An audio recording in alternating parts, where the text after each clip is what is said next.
the June 27th edition of Committee of the Whole. I'm Councillor Wendy Alford, and I'll be chairing tonight. And in July, we can look forward to Councillor Brennan taking over the chair. I see all members of council are here. CAO Morris, do you want to introduce what staff are with us tonight? Yes, certainly. So we have directors Costello, Manhire, and McMunn with us. We have Fire Chief Cheeseborough, our Senior Planner Carl Grenke, and our Deputy Clerk Nadine Bennett. Oh, thanks very much. Yeah, sorry, that's everyone from staff. Okay. Thank you. With that said, we'll do the land acknowledgement. On June 27th, we acknowledge that this sacred land on which Smiths Falls is now located has been a site of human activity for over 10,000 years and is rich in Indigenous history. This land is the ancestral and unceded territory of the Algonquin and Anishinaabe Nation. We are grateful to the Algonquin ancestors who cared for the land and water in order that we might meet here today. We also are grateful to the Algonquin people for their contribution in the making of the Rideau Canal, which runs through Smiths Falls. We're mindful of broken covenants and the need to reconcile with all our relations. Together, may we care for this land and each other, drawing on the strength of our mutual history of nation building through peace and friendship, being mindful of generations to come. Are there any amendments to the agenda tonight? Seeing none. Any disclosures of monetary sorry, Nadine, I skipped by too fast. Do we have an amendment? Yes, Madam Chair. We would like to defer the in-camera item, potential land disposition. It's not going to come forward tonight. Perfect, thank you. Any disclosures of monetary interest? Councillor Dwyer. Thank you, Madam Chair. I'll be declaring on two items. The first, 8.2, the Community Improvement Plan. My reason is because I am currently employing Rory and Amy to do my own CIP in Carlton Place. The second file I'll declare on is item 8.3, which is 40 McGill Street, again, because I'm currently actively reviewing a Lapine subdivision file. Thanks very much, Councillor Dwyer. Anyone else? If one becomes apparent to any member of council, you're free to declare it at that time. There are no delegations tonight and no adoption of minutes. And CAO, I believe we have two reports. If you could introduce them, please. Yes, that is correct. The first one will be with Director Manhire. Thank you. Welcome, Director Manhire, and please go ahead. Thank you, Madam Chair. Just a few quick items. You'll notice that the public will notice that our staff are out doing tree planting this week. They'll be planting trees down at the Civitan Park, as well as adjacent to the river and the water treatment plant area. So that's part of the trees that we had purchased earlier, the large diameter trees, and those are going into the ground now. The windows and doors on the hose tower, we engaged a heritage carpenter to build those as per the plan from the Heritage Committee and Council. That's been happening over the winter, and he's informed me that he is ready to do install in the next couple of weeks. So we will be arranging that, the removal of the existing pieces and then the installation of the new ones. And as I said, over the next 2 weeks. Also, just as an update, we, with the removal of the inflatable, we have arranged for a replacement to be, we've located one and it is being shipped to us. It will be more of a raft setup than the inflatable piece, but should withstand the use fairly well. We're hoping to have it delivered to us and out in the water by next week. So we'll be, unfortunately, after the long weekend, but it will be in the water fairly quickly after we get it. Thank you. Any questions for Director Manhire? No. And thank you. And the next one, CO Morris is? Director Costello. Thank you. Thank you. Just a quick shout out to our crossing guards. We wanted to thank them for for a great school year. They came out, in bad weather and we're always in great moods for the children. So we just wanted to say thank you to them. Today marks the last day of school in Smiths Falls. So we have Gary Lackey, Mary Lynn Durant, Angela Guerra, Marcia Saunders, Dan Marsden, Donald Corrigal, Terry Marsden, Kathy Leach, Sandy Dixie, and Glenda Corrigal. We just want to send out our sincere thank you for a great school year. So special thanks to all of our crossing guards. And the second is just a very quick reminder that there is no meeting scheduled for July 4th. So we all have a night off on that evening. Thank you. And that is it. Do your hand. Oh, that was a clapping hand. I thought you were raising your hand, Sarah Marsden. And if that is all the staff reports, we'll move into priority items. And the first one is 8.1 with Director Costello for property standards and yard bylaw update. Thank you. As council will recall, back in February, we passed a resolution where we directed staff to do a refresh of the property standards bylaw and include provisions regarding yards naturalization. To that end, we have worked with Dillon Consulting to come up with a refreshed property standards bylaw, and they're in the midst of working on that now. We asked them to look at naturalized yards. The other item we asked them to look at was one of the items from the Housing Task Force recommendations was the issue with making landlords more accountable for their units. They're also going to look at urban agriculture, as well as the composition of our property standards committee, as well as coordinating our current bylaw with our yards bylaw. So the presentation this evening focuses on the naturalized yards, as well as the quality of housing. And working with us, again, as I said, is Dillon Consulting. And this evening we have Rory Bashk with us. He's the project manager and partner. And Martina Braunstein, the senior landscape professional, is also with us. So I'll turn it over to Rory for his presentation. And both him and Martina are here to answer any questions you may have and take down notes of any insights as well. Thank you, Carrie. And Rory, believe you're doing the presentation. If you want to share your screen, and then once that's over, we'll call for council's feedback. Thank you very much, and good afternoon to the chair, members of council, staff, and citizens that are joining us via the live stream or watching this afterwards. It's my pleasure to be in front of council of the town of Smiths Falls to speak to you about the property standards bylaw update on these 2 points that Carrie has mentioned related to both property standards and housing quality, recognizing that the matter of housing was a strategic item and part of council's list of priorities, and definitely a very important matter to be looked after through the course of this term of council. So through the course of the early research that we've done, we've been able to learn a little bit. We think that's provided some orientation to the challenges that the community faces and a bit of an emerging idea about the way forward, but it's important that we not get too far ahead of ourselves.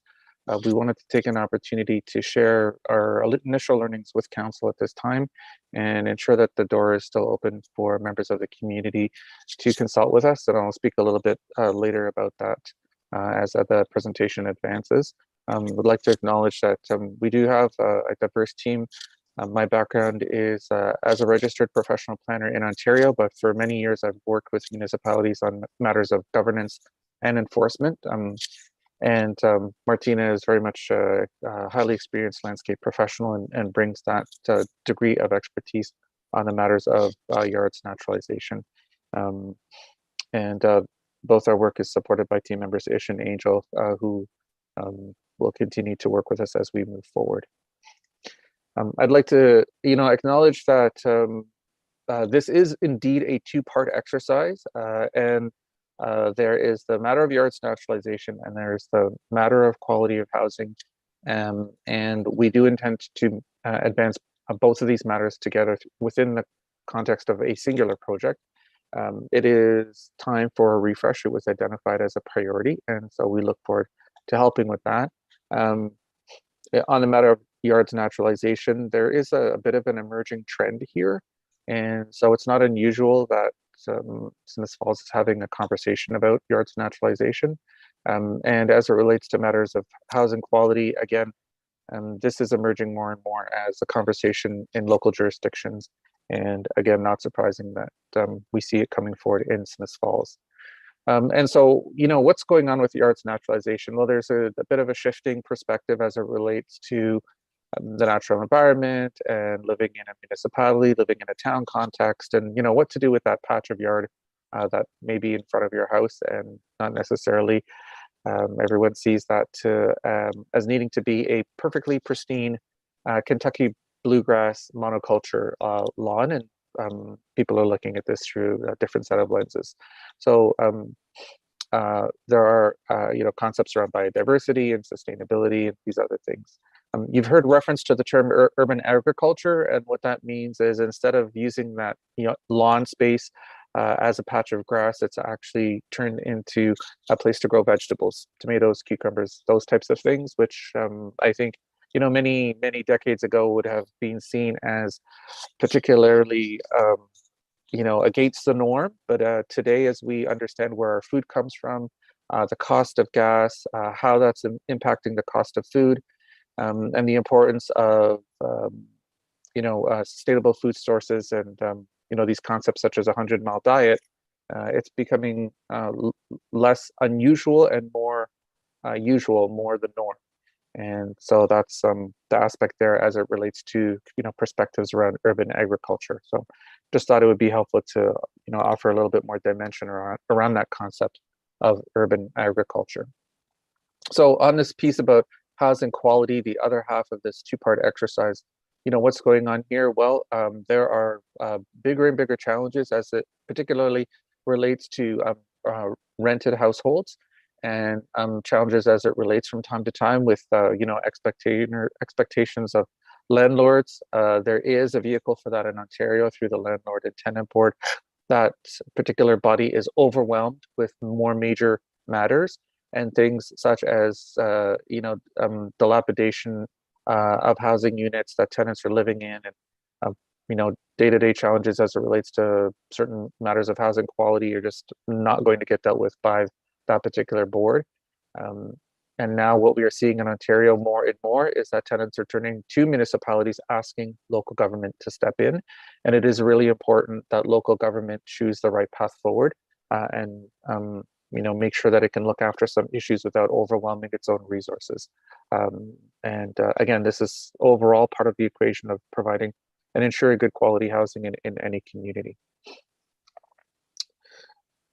So I'd like to share with you some of the emerging findings, with an emphasis that this is part of the journey. It's where our learning has taken us thus far, and we are still listening and open to additional perspectives and more to come.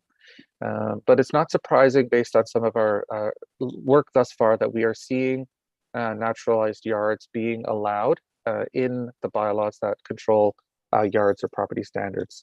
Now, they do vary, and so we'll find that some municipalities have a fairly comprehensive approach to it.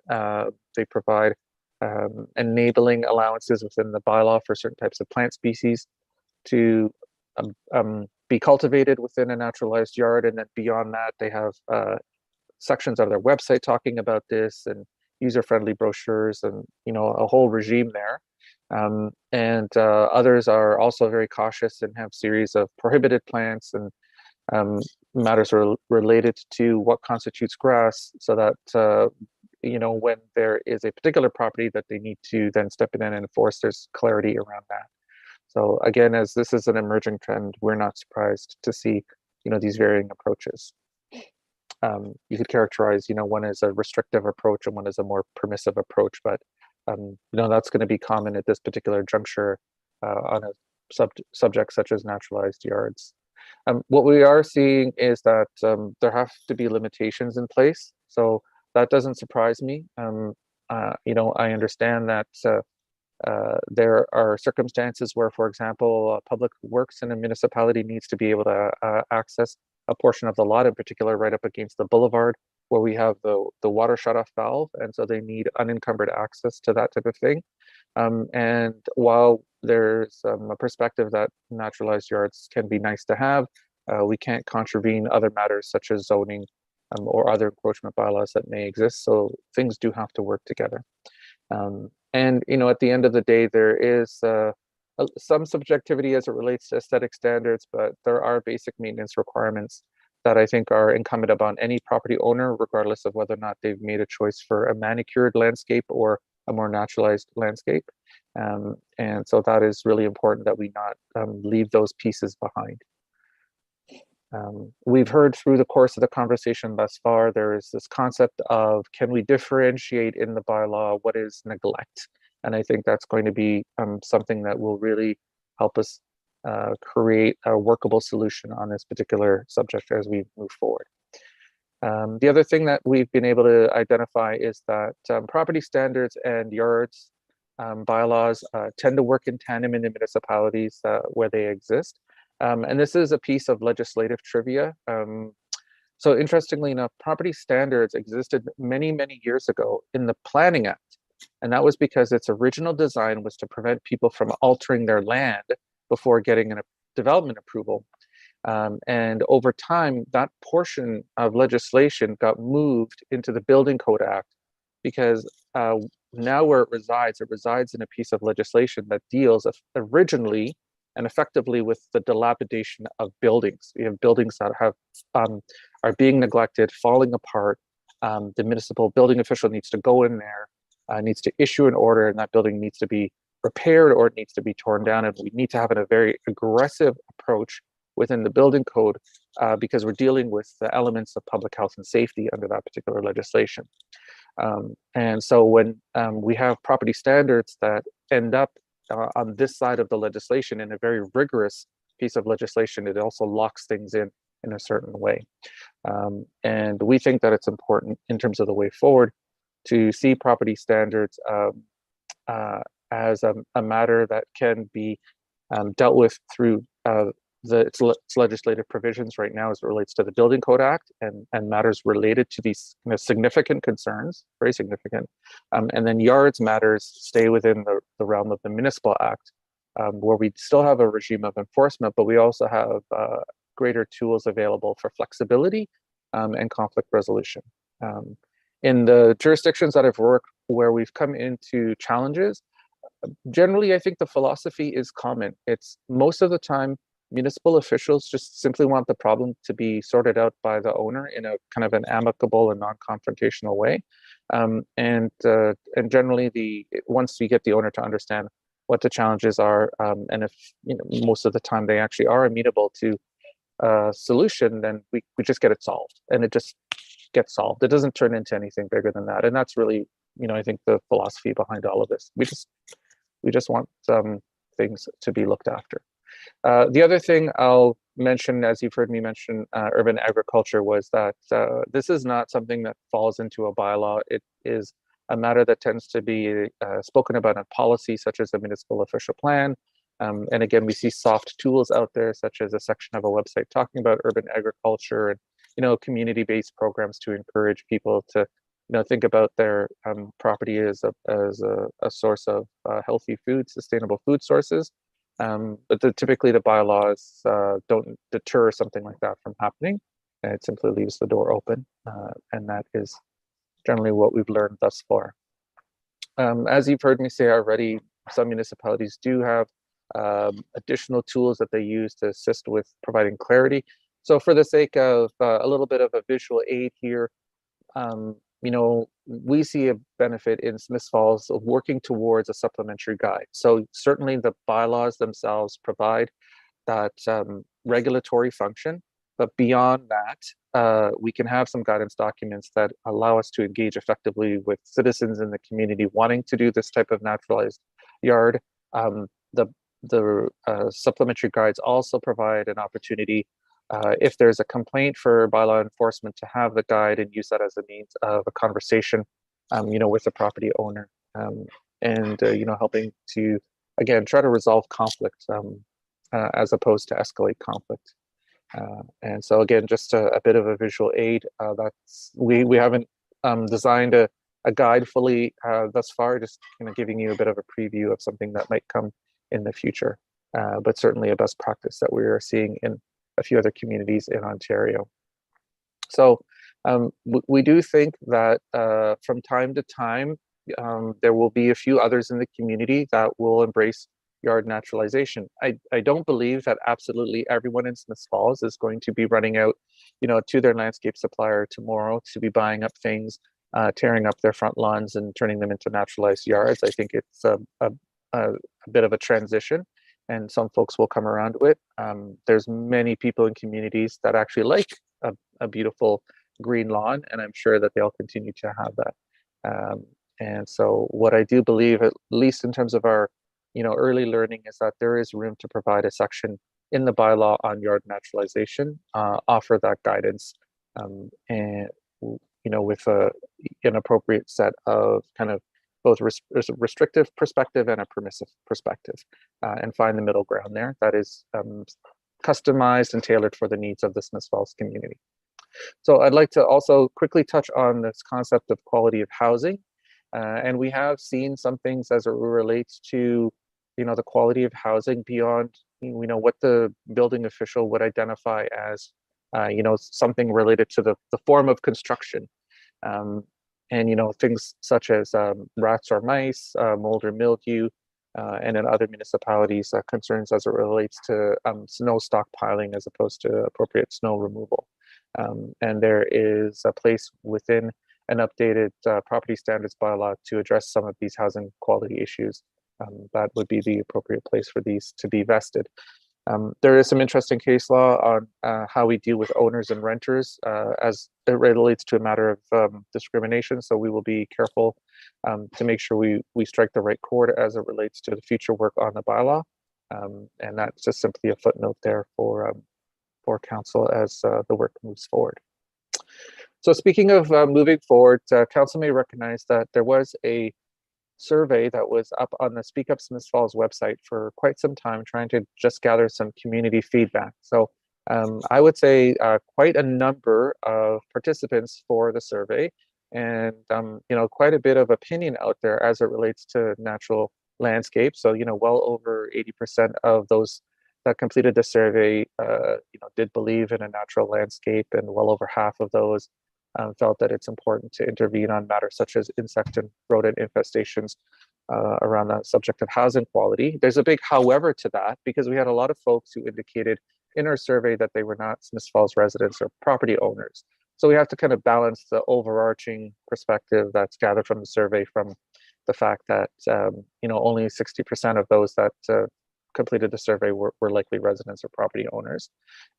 Thankfully, with the survey tools that we have, there's an ability to further cross-section that data, and we'd like to do that, and we'll be working on that in the weeks ahead, so that we can more truly get to the root of the community's views and make sure that the ultimate work that goes into updating the property standards and the yards bylaws, again, are customized and right-sized for the Smiths Falls community. So I think the key for us, and you've already heard me allude to it as it relates to the matters of the yards naturalization, is to ensure that we find this right sweet spot on the matter of owner neglect. So certainly if you pass by a property, you might look at that and say, well, that's definitely neglected. And the question is, how can we characterize that? Is there very clear criteria? Are there objective criteria, not aesthetic criteria, that identify what owner neglect is? And we want to be able to pin that down for Smiths Falls in the updated bylaws, and again, then have property standards and yards as two bylaws work better together in tandem. Address housing quality matters, prepare updated bylaws, bring that to public consultation and hear from the community on the proposed changes, and then hopefully in due course bring that back to council for council's consideration. So with that, I very much would like to thank council for giving us an opportunity to update you on this subject, and we look forward, both myself and Martina, to answer any questions you may have. Thank you again. Thank you, Rory. And We can throw this out to council now for any of their feedback, comments, or questions for Dillon Consulting. Who would like to go first? No one, it was perfect. Okay. Councillor McKenna, then Councillor Dwyer. Thank you, Madam Chair, and thanks, Rory and team, for the presentation. Considering that it's only 2 of the 5 aspects of the project you're reporting on tonight, there's 3 others, right? The composition of the Property Standards Committee and et cetera. But we're just to focus on the first 2. I got that. I guess I was underwhelmed on the level of information on the quality of housing. We have 6 slides on naturalized yards and 1 on quality of housing, which I think is a much more complex, and I think the return on that work has much greater benefit. So I just wondered, is there not more information out there from leading communities, or was there such a discrepancy? It's not a criticism. I just need to understand, is that it? Because I think there's got to be a lot more to that than 1 slide. Yeah, through to the chair, to the councillor, happy to answer the question. Part of it is simply how we phased in the work. We started the work with a fair amount of momentum on the yards naturalization. And so it is indicative of that. The other aspect is that yards naturalization is quite a nebulous topic. And the boundaries within which you can have this naturalized yards is quite broad. And so, there's a lot of kind of space there. As it relates to housing quality, there's a fair amount of precision around that. As you saw, again, the quote from the Hamilton Bylaw, they have it specific down to an individual rat or a mouse. So I do acknowledge that we have more work to do on the housing quality, and it probably did feel imbalanced. We will invest further time as we move forward on making sure that we have looked at that from a balanced perspective. There will be a more fulsome report the next time we report back to council, and it'll be a much more balanced presentation at the time. I'm glad that you noted it. It was a good reminder for us. Thank you. Yes, Councillor McKenna. Thank you for the explanation, and I appreciate that. I guess one of my concerns, or if we could just talk about the quality of housing feedback then on that particular slide, is again, I think it came out well in the naturalized garden one, where you don't want to be driven by laws or heavy-handed when it could just take a conversation to do it. I would like to think the same could apply to the quality of housing standards. Going in heavy, one of the reasons that the rent is affordable in some of these, I won't say run down, but older properties on the market, is that they don't have all the amenities. Things do creak. Maybe there's some leaks, but they're affordable, and the landlord simply doesn't have the resources to do that. Is if they're safe and healthy. I just don't want to take an overly heavy-handed approach with the pendulum can go too far one way or the other. We're always looking for that sweet spot, if you know what I mean. So I'm hoping to hear from you and from others about that, striking that right balance between, because I don't want to step in to the Ontario rent tribunal, or the landlord tenant tribunal. I don't think that is our role. So I don't want to get into that, finding ourselves in court all the time, fighting those issues. So I'm hoping it's a matter of education, brochures, soft approach. Let's help landlords, and maybe even with the topic comes up later, a CIP grant to help with some of those costs if they improve the quality of housing. So those are my thoughts for the moment. Thank you, Rory. Thank you, Councillor McKenna. Councillor Dwyer. Thank you, Madam Chair. Rory, I think heading into this, what I was able to gather from members of the public in discussions about what we were doing was that there seemed to be a great deal of misunderstanding around what naturalized lawns actually means. Is that something that you found was expressed in the survey results that you received? Or did you find that there was a consensus of opinion from residents around what the expectation for naturalized lawn care would be? Thanks for the question. We didn't dig into the specific details about what a naturalized lawn is going to be. I think that the reason that we chose not to do that is because I have Martina on the team as a landscape professional. And so, you know, where we've noticed in other communities, this has become a debate is where it's been a debate about aesthetics. Aesthetics are very subjective, and on other disputes in other jurisdictions, it's come down to a Charter of Rights and Freedoms matter because the aesthetics has become a freedom of expression matter. And so we're aware of that. We were simply looking to gather that kind of initial feedback about whether or not naturalization is in principle welcomed or not. And then as the work unfolded, I was going to really look to the strengths of Martina as our landscape professional to be able to provide that further objective guidance, and then leave aesthetics up to, you know, the choices of the individual landowner. Martina, was there anything else that you wanted to add on that topic? No, I think what you noted is on point. I think we, as we continue to work on further developing the yard naturalization bylaw and any kind of supporting documents, there will be sort of a test run, making sure that it is something that is identifiable by the community. And we often, in our other projects, I'm going to maybe talk about Brampton in particular, but we often find that the barrier, there's a social barrier that has to be overcome when it comes to any change, and naturalization of yards, sustainable way of lawn maintenance is one of those that has to be overcome. And usually it's, you know, understanding what the underlying issues are, and usually comes from being scared about that change. So providing information, publicly opening the discussion and having the community involved in that decision making certainly helps along the way.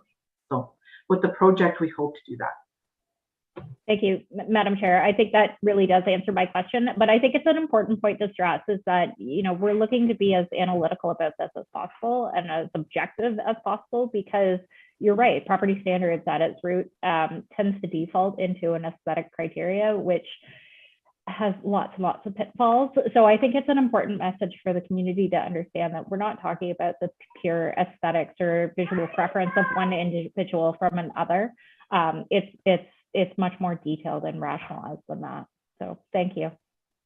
Thank you. I'll have Mayor Panko and then Councillor McGuire. Thank you. I'll ask one question related to each of the primary discussion points tonight. And so when it comes to the naturalization, have you had any feedback from those municipalities that have gone down the road ahead of us as to maybe which method makes the most sense? And are you looking for direction from us tonight as to which method should be more prescriptive or simply somewhat restrictive? I guess based on City of Toronto versus others that are out there. So I'll start with that question. I'll come back later for the quality of housing. Thank you for the question. Martina, may I look to your expertise on the landscape side to help with that one? Yeah, certainly we would be interested to, different municipalities have in general, I think the nature of that bylaw is they'll use the permissive language or restrictive. So it's sort of staying in line as an overall bylaw. So if you have, you know, preferences in how you as a community would like to express those expectations of the community, we would welcome the feedback. Okay, that's helpful. And then on the quality of housing, and I do not a very regular basis, but have frequently had concerns from people, residents of our community who are living in rented housing and are dealing with bed bugs or cockroaches, not rats or mice. And I presume that in many cases they're probably easier to manage, even though they can be a public health risk, obviously if they're out of control. But feedback from public health, I guess, is that bed bugs nor cockroaches are considered a public health issue, to my understanding. But so I'm glad we are looking at the possibilities here. But same thing, similar question: do we have experience from elsewhere on how effective these potential bylaws are? And I mean, I don't think we want to get a situation where we're picking fights with landlords. We simply want to try to ensure that these issues are addressed. And sometimes the calls come to me because they've not been addressed by a landlord at various times in the past. And recognizing, I assume, I mean, we don't want to have to be significantly increasing our enforcement capacity, and also don't want to be dealing with a lot more issues which may require legal action. It's simply a method of trying to ensure that these things get attention. So again, looking based on sort of best practices out there. Happy to answer that question. I think it does vary from jurisdiction to jurisdiction. You know, maybe I'll use a bigger, more elaborate example before kind of bringing it to the scale of Smith Falls. So Mississauga, that I know, has stepped into the space. And you know, as we all realize, that's a very large, robust municipality with a lot of municipal resources, also a large volume of rental housing with issues.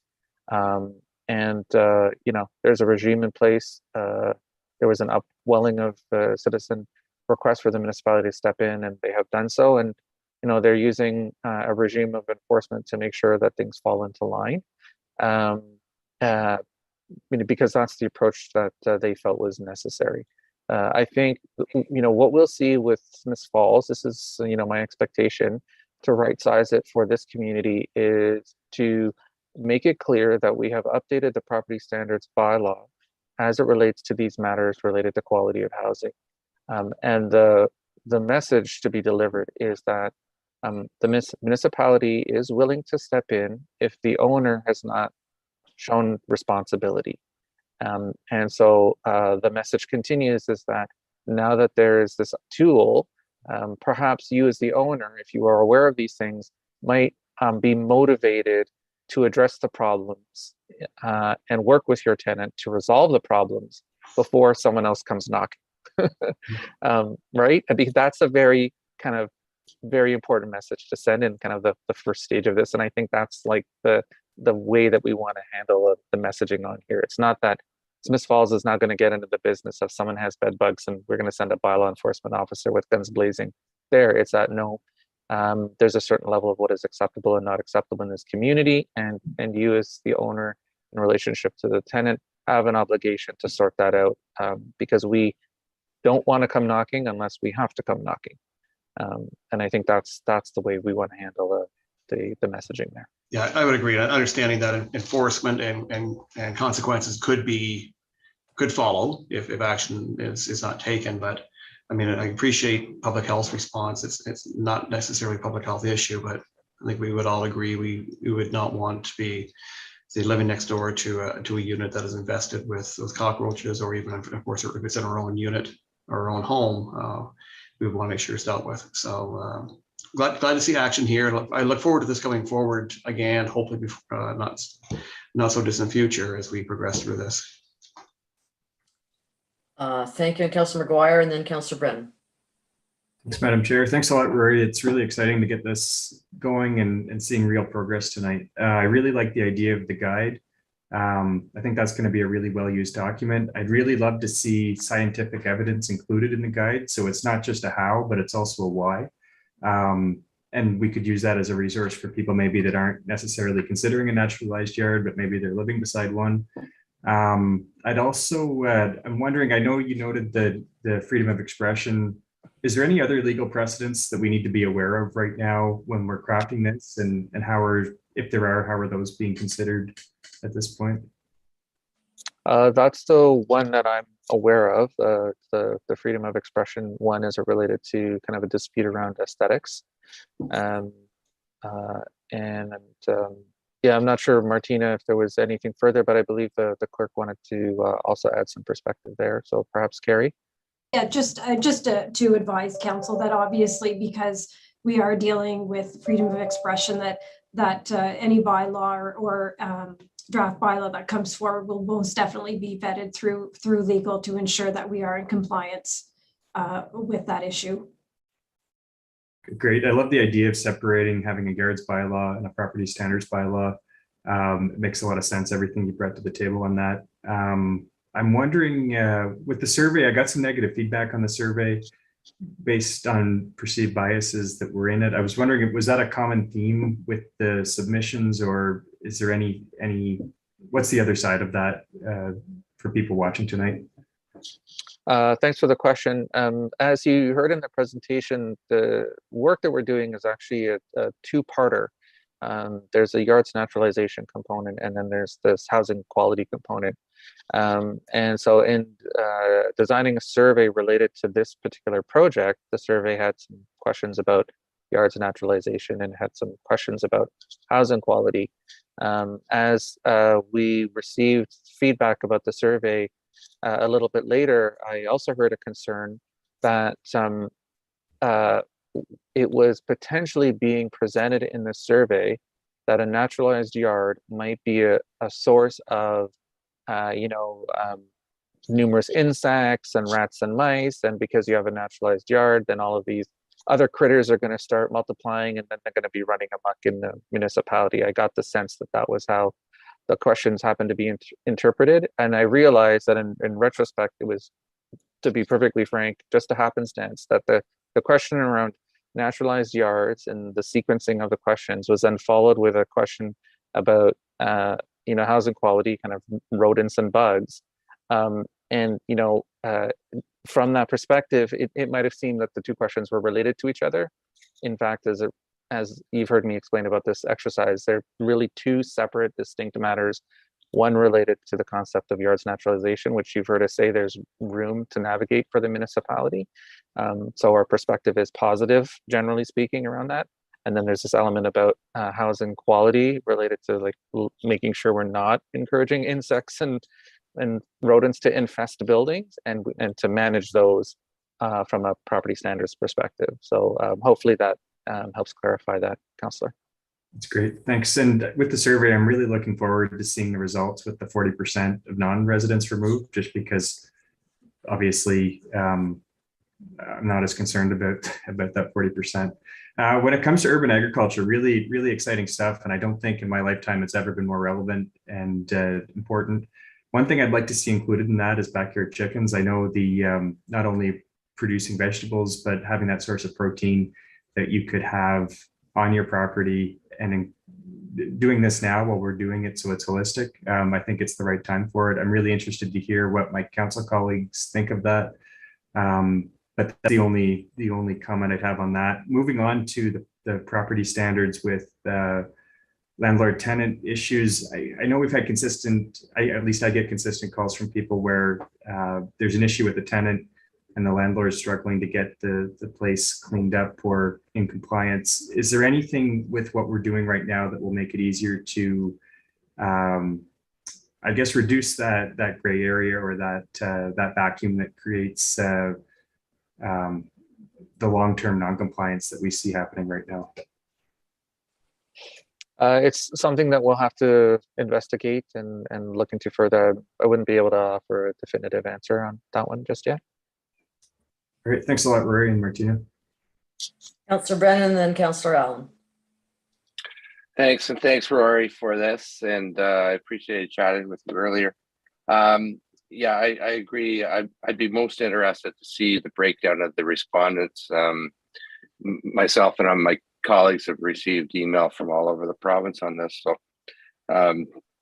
I'd be interested to see where the responses from the community, the actual responses, and actually how many people of the 900 were, I guess that's in there, that are from Smiths Falls. On the naturalization, I think that I like when you said there's a sweet spot.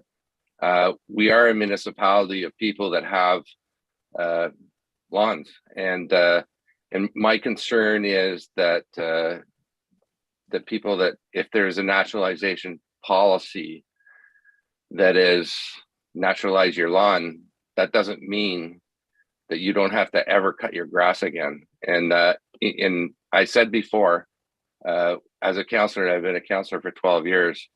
One of the biggest things that makes our phone ring is property standards, and that's part of it. So, I mean, I hope there's some parameters there. I get it.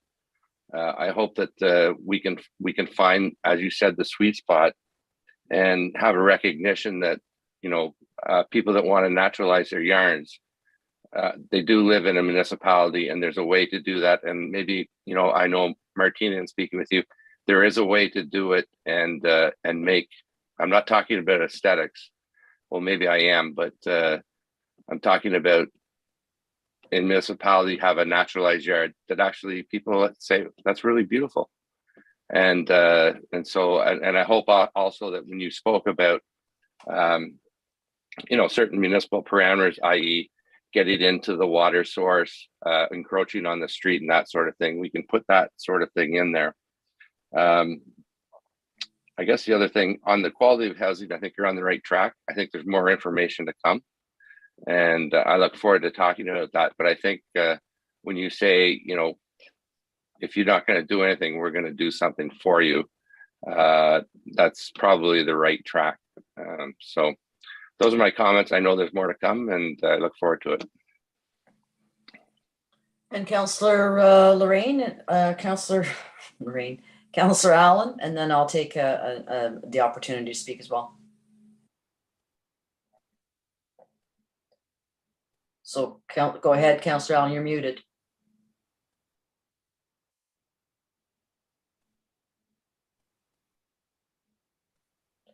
It appears you're still muted.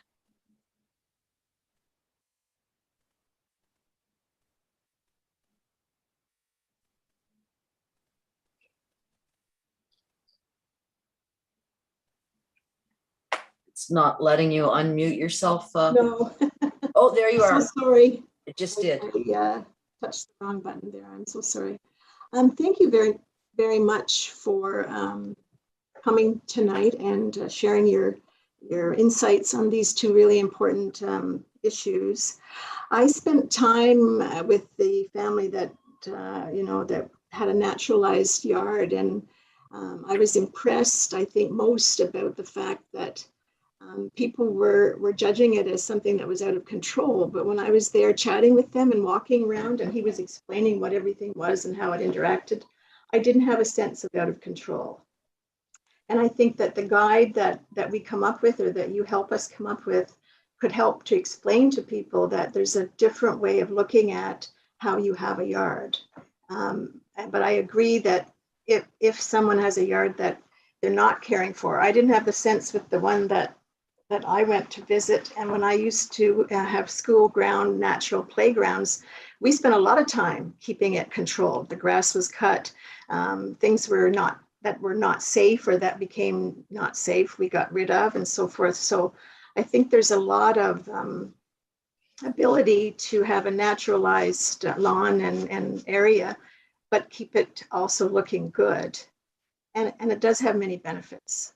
But I think that what you're going to give us, this bylaw, is going to really help us move forward in this. And in terms of, I sit on the Housing Advisory Board with the mayor, and you know, some of the stories that the people that are on that committee or that people bring to us, it's very alarming. So when you talked about having a sweet spot and bringing, I think that there are many times when people feel alone and frightened, and having a home is one of the most essential parts of, you know, feeling safe.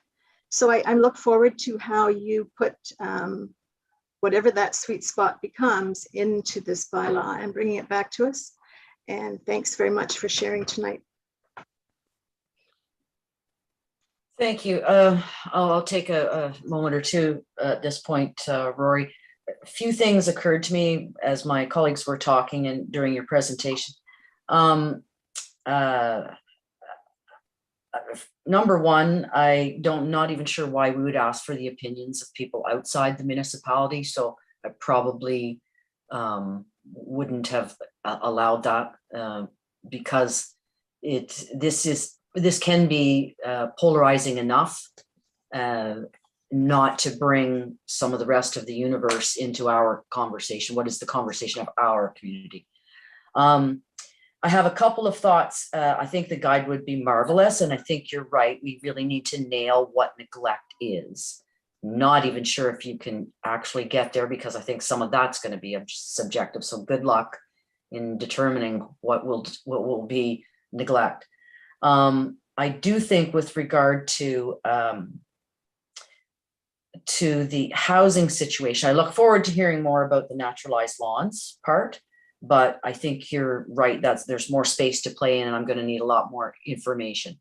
With regard to the housing side of it, I would be very concerned that we not step into either the public health or the LTB space. There are mechanisms out there to deal with that stuff.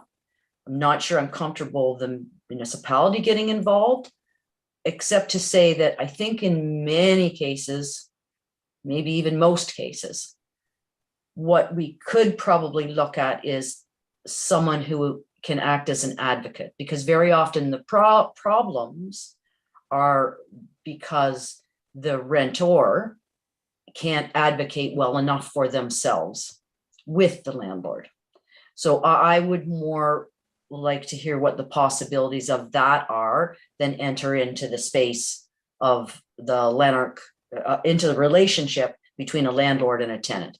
But I think maybe there is work there on the advocacy side that I think could be valuable. For now, I think I've expressed some of my thoughts. I think you got a bit of feedback, more what the concerns might be. It's a fine line to walk with regard to both situations. So I very much appreciate, I think you gave us a really good start to this, to be able for our committee to start processing, and our community, not only our committee, but our community to start processing what next steps were and having those conversations out amongst themselves. So to get paradigms to begin to shift in some cases. And Mayor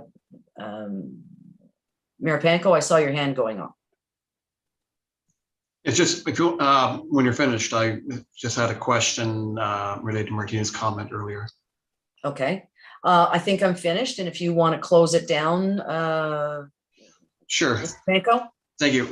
So Martina, I'd asked you the question if we should be maybe more restrictive or more prescriptive, and you suggested that direction from committee may be helpful in guiding the direction your team takes going forward. So I guess the question do committee members tonight feel we're at a position to add more parameters to the discussion, or do we feel we still want a pretty broad approach at this stage? I'm going to recognize myself before Martine tries to answer that. For me, I think this is fairly elemental. It's the beginning of the discussion on all these things. So I'm more interested to hear what professionals like Rory and Martine are going to bring back to us in the next report. They're still in the process of gathering a lot of information and comparators and so on and so forth. So that's how I feel about that, or what Martine might now answer. But she has the floor if she wishes to answer. Thank you, Councillor. I think that is something that as we continue to look at the comparators and drafting, kind of looking at what the existing language is right now in the bylaws, perhaps we could draft and propose, what seems to be the most, understanding the conversation and the context for Smiths Falls, what seems to be the most appropriate to set that sweet spot in terms of the language we use, and give you the opportunity to reflect and see if that is appropriate and if that's the language that you'd like us to go with. Rory, do you have anything to add? Yeah, I'll just have a very brief build because Councillor Brennan, Councillor Allen have actually touched on it in their comments, and I wanted to bring forward something that Martina had shared in a one-on-one conversation with Councillor Brennan before. She said it, very adeptly, is the town of Smiths Falls has a context. It's not concrete jungle, like we're not downtown New York, and it's not full-on wilderness. Like this isn't, Northern Ontario type of circumstance with nothing around us. We are a town. This is a civilization, and the landscape fits within a context. And that was, I think, the nice complementary perspective that she had offered, is that that will be part of the key. It's trying to give some context so that yards naturalization fits into what it means to live in a town and in this community. And I think that's the key. That's why I'm glad that we have a landscape professional on this team helping us to navigate forward. There was just one more thing that we glossed or glided or scurried past, and that was Councillor McGuire's addition of chickens to the conversation. My suggestion is that you can bring that back up at a later date, but let's get some more baseline going here. Councillor Dwyer, I'll let you close. Thank you. Yeah, I concur with your recommendation that we deal with urban chickens separately. I think that's a whole other basket of eggs that we don't want to add into the mix on this one. Yeah, let's get this part right first. And Councillor Brennan, did you want to have one more? Yeah, I had my hand up there. I think my colleagues, Councillor Allen and the mayor will recall the last term that the chicken issue came up. So that would be a discussion for a later date. But I really appreciate your comments, Rory and Martina. We are in a unique town. We're a community. We're a caring community. We're a bunch of neighbors here. So I'm looking forward to finding the sweet spot that we're looking for, and with an acknowledgement of naturalized yards, and also with an acknowledgement that we live in a community together. And from living here all my life and the comments I've heard since the last winter, we need to find an accommodation for everybody, and that's a tough bill to fill, and I've got every confidence we can do that. Thank you. I believe we can move on. I see it, Councillor McGuire. Last one. Everybody's had their go around practically twice now. I'd just like to hear it from Rory or Martina. Is now the time to be talking about backyard chickens, or is that out of the scope of urban agriculture? I think I can see consensus that it's not outside the scope potentially, but not. Let's get some more work done on the first two parts before we introduce the chicken question. Can you live with that? If that's the consensus of committee, I don't know. Well, that's what I see nodding around the screen here. So I'm going to say just not yet. It seems to be the consensus. Okay. Rory and Martine, thank you very much. You've given us a lot to think about, and I'm really hopeful that the people watching tonight will start to think about how they really feel about that, and what compromises or how we can change this community so everybody gets some of what they want, if not all of what they want.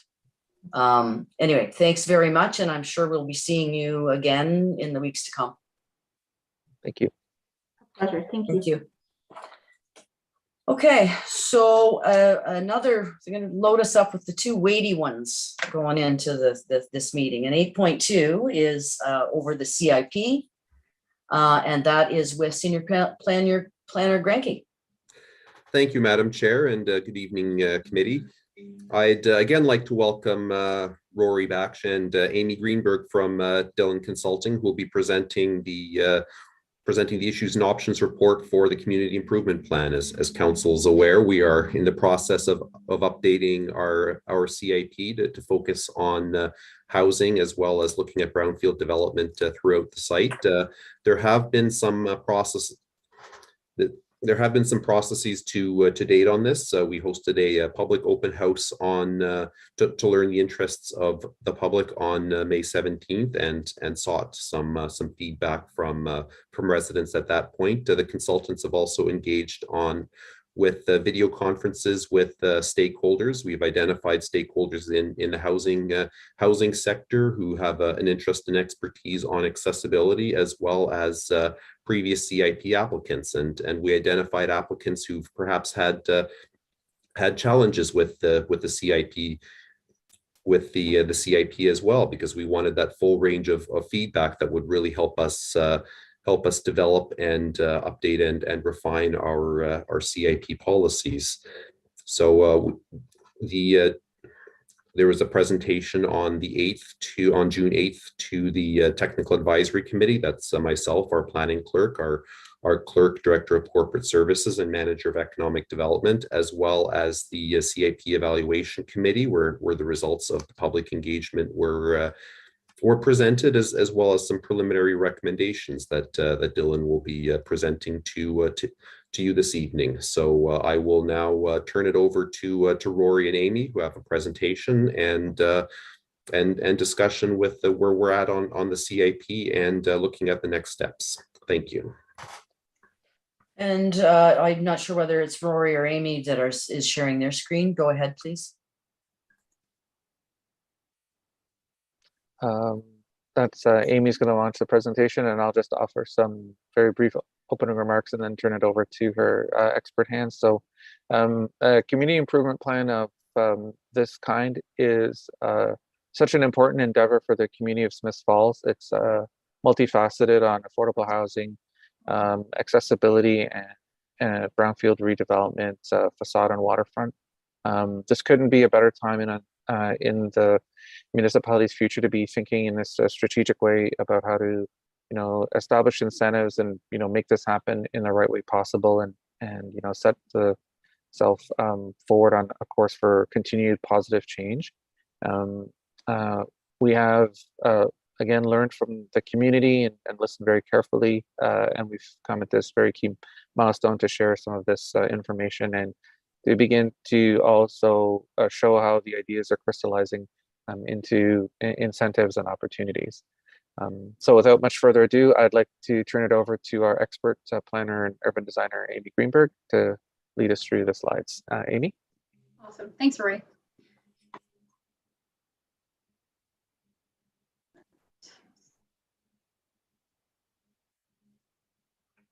Not sure what's happening. It's going blank. There we go. That's why we do tests, Amy. So this is what happens to all of us. It's first time to happen to me. So just a quick introduction. I just want to go over the agenda with you. This presentation is presenting the Issues and Options report, which is essentially a summary of the work that we have completed to date. Essentially gathering feedback from stakeholders and the public to try and make your draft CIP as holistic as possible. So I'll quickly provide a brief introduction of the team, the purpose of this project, as well as the timeline and the current status. And then I'll go a bit into the background review. So what we had learned through engagement, what we had learned about CIP programs with similar focus areas and other municipalities, and then the opportunities and constraints that we've learned from that review. And leading into that, then we'll touch on some preliminary recommendations, which lead into those financial incentives and a municipal leadership strategy, which I'll explain a bit in further detail later on. And then we'll follow with that question and answer period as well.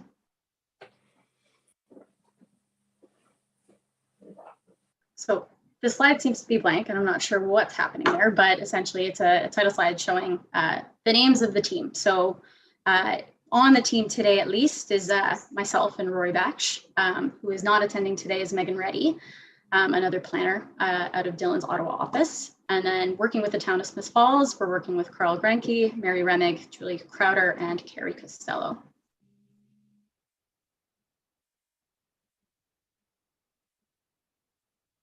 Not too sure why this is blank as well, but that's unfortunate. I am going Amy, to, would you like to focus on presenting, and maybe if I try sharing the screen, it might work a bit better. please. Yes. So I'll wait for you to cancel your share and then I'll watch mine. Apologies, everybody. And then you just tell me when you'd like me to advance. Sounds good. You can go to the next slide. All right. So Section 28 of the Planning Act details the process for a municipality to create a community improvement plan, also referred to as a CIP. So to have a CIP in place, the town's official plan needs to have policies that support its establishment. And these policies are specifically found in Section 7.2.2 of your official plan. So the purpose of this project is to create an incentive-based suite of programs that encourage investment in the revitalization of your community. It's a tool that allows the town to direct funds to specific areas or initiatives that need increased funding, attention, or both. And this one will build off of the positive momentum of the existing downtown and waterfront area CIP. So on that note, there will be three main objectives. One is to create more attainable housing. One is to continue to revitalize the downtown and waterfront area. And the third is to encourage the redevelopment and rehabilitation of brownfield properties. Next slide, please. So I just want to quickly go into these focus areas. So brownfield development, downtown and waterfront revitalization, and attainable housing. Next slide.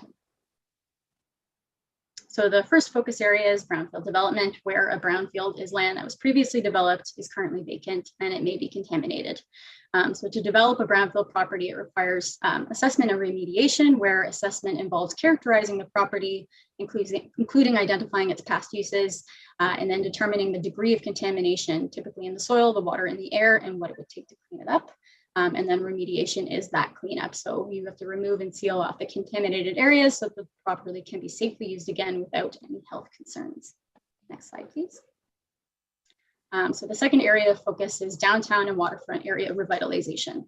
As this objective is an extension of the existing downtown and waterfront area CIP, it would allow for continued improvements to commercial, multi-unit residential, or mixed-use properties with respect to facade, signage, landscaping, building restorations, and building renovations. Next slide, please. So a new focus of the downtown and waterfront area revitalization objective is to provide incentives towards universal accessibility improvements to both the inside and the outside of the building. And in this case, universal accessibility is barrier-free design for everybody, regardless of their age, physical ability, or stature.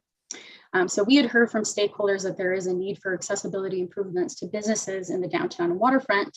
And so this focus ties in really well with the previous one, which is facade, signage, landscaping, and building improvements. That being said, though, while properties within the boundary of the existing CAP may be prioritized at the outset, the importance of universal accessibility is town-wide. And properties outside of the downtown and waterfront area could also be eligible as the years progress. Next slide, please.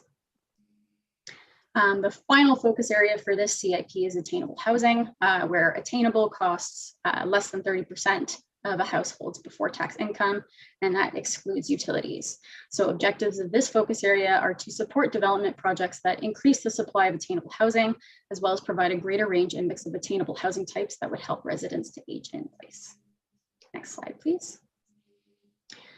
So with a CIP, you have a boundary where the CIP applies. So for the current CIP, it's the downtown and waterfront area, which I've labeled as project area 2.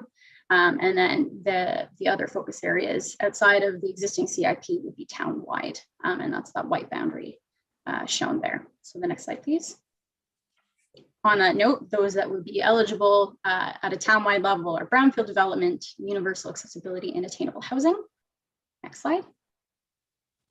And then those that are eligible within the existing CIP boundary are facade, signage, and landscaping improvements, as well as restorations and renovations to existing buildings. Next slide. So what can your CIP do?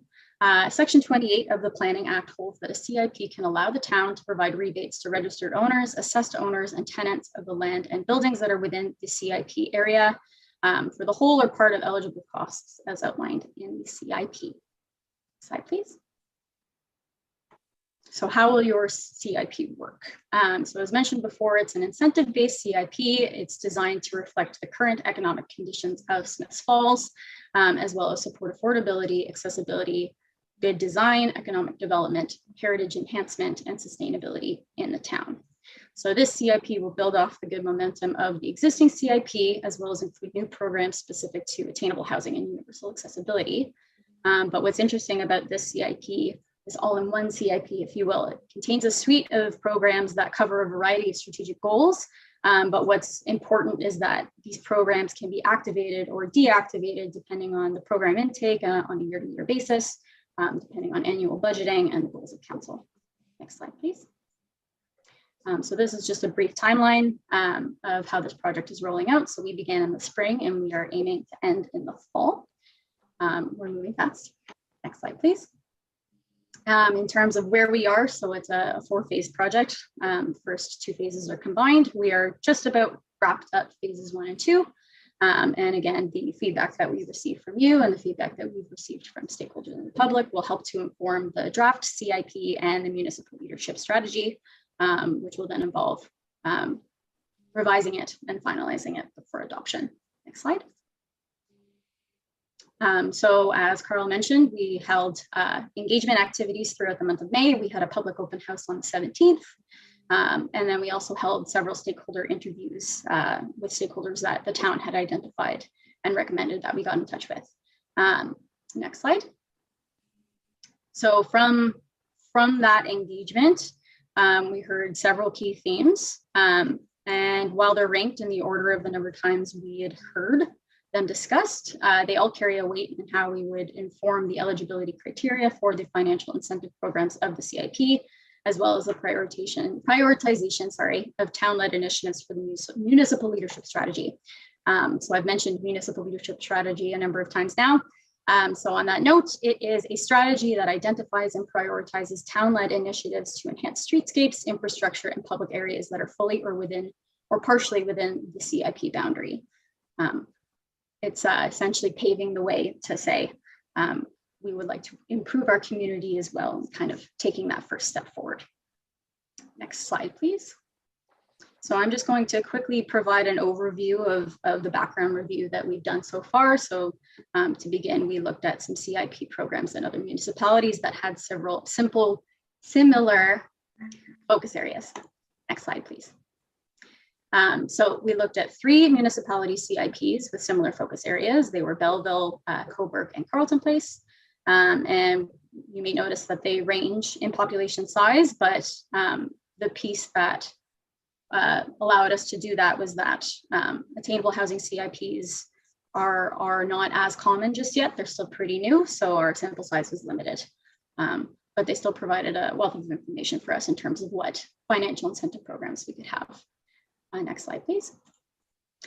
So just on the screen were the most common programs that we had seen across those 3 CIPs, touching on development charge fees, building permits, things related to second units, or also known as accessory units, financial incentive programs for environmental site assessments, facade improvement programs, and a very common one was related to tax increment equivalent rebates. Next slide. So following that, we did an opportunities and gaps analysis by focus area. So I have broken them down into 3 slides to start. Attainable housing.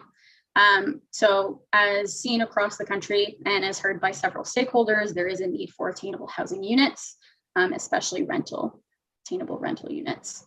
So there is an opportunity to find ways to provide them where we can. So for example, looking at the zoning bylaw to allow secondary dwelling units as of right in residential and mixed use areas. There were mentions of barriers with respect to the approvals process. So there's also an opportunity to try and streamline it. And on that note, a similar gap or constraint is incentives themselves must be significant enough to be worth pursuing. And that also comes with making the process a little bit more straightforward for those who want to apply. And we heard that a lot from the stakeholders. Next slide, please. So with respect to downtown and waterfront revitalization, this was one that is built off the existing CIP. There was significant uptake in this program, which was great. And we had heard from a lot of stakeholders that they had a very positive experience from it and would be willing to try and apply again. But a common theme that we had heard was that in terms of the design guidelines, it was fairly subjective at the end of the day in terms of what the committee had wanted. And they hoped for more clarity in terms of what they could do with their property, and ideally something that they know more at the front end of the process instead of something that they learn as they go through it.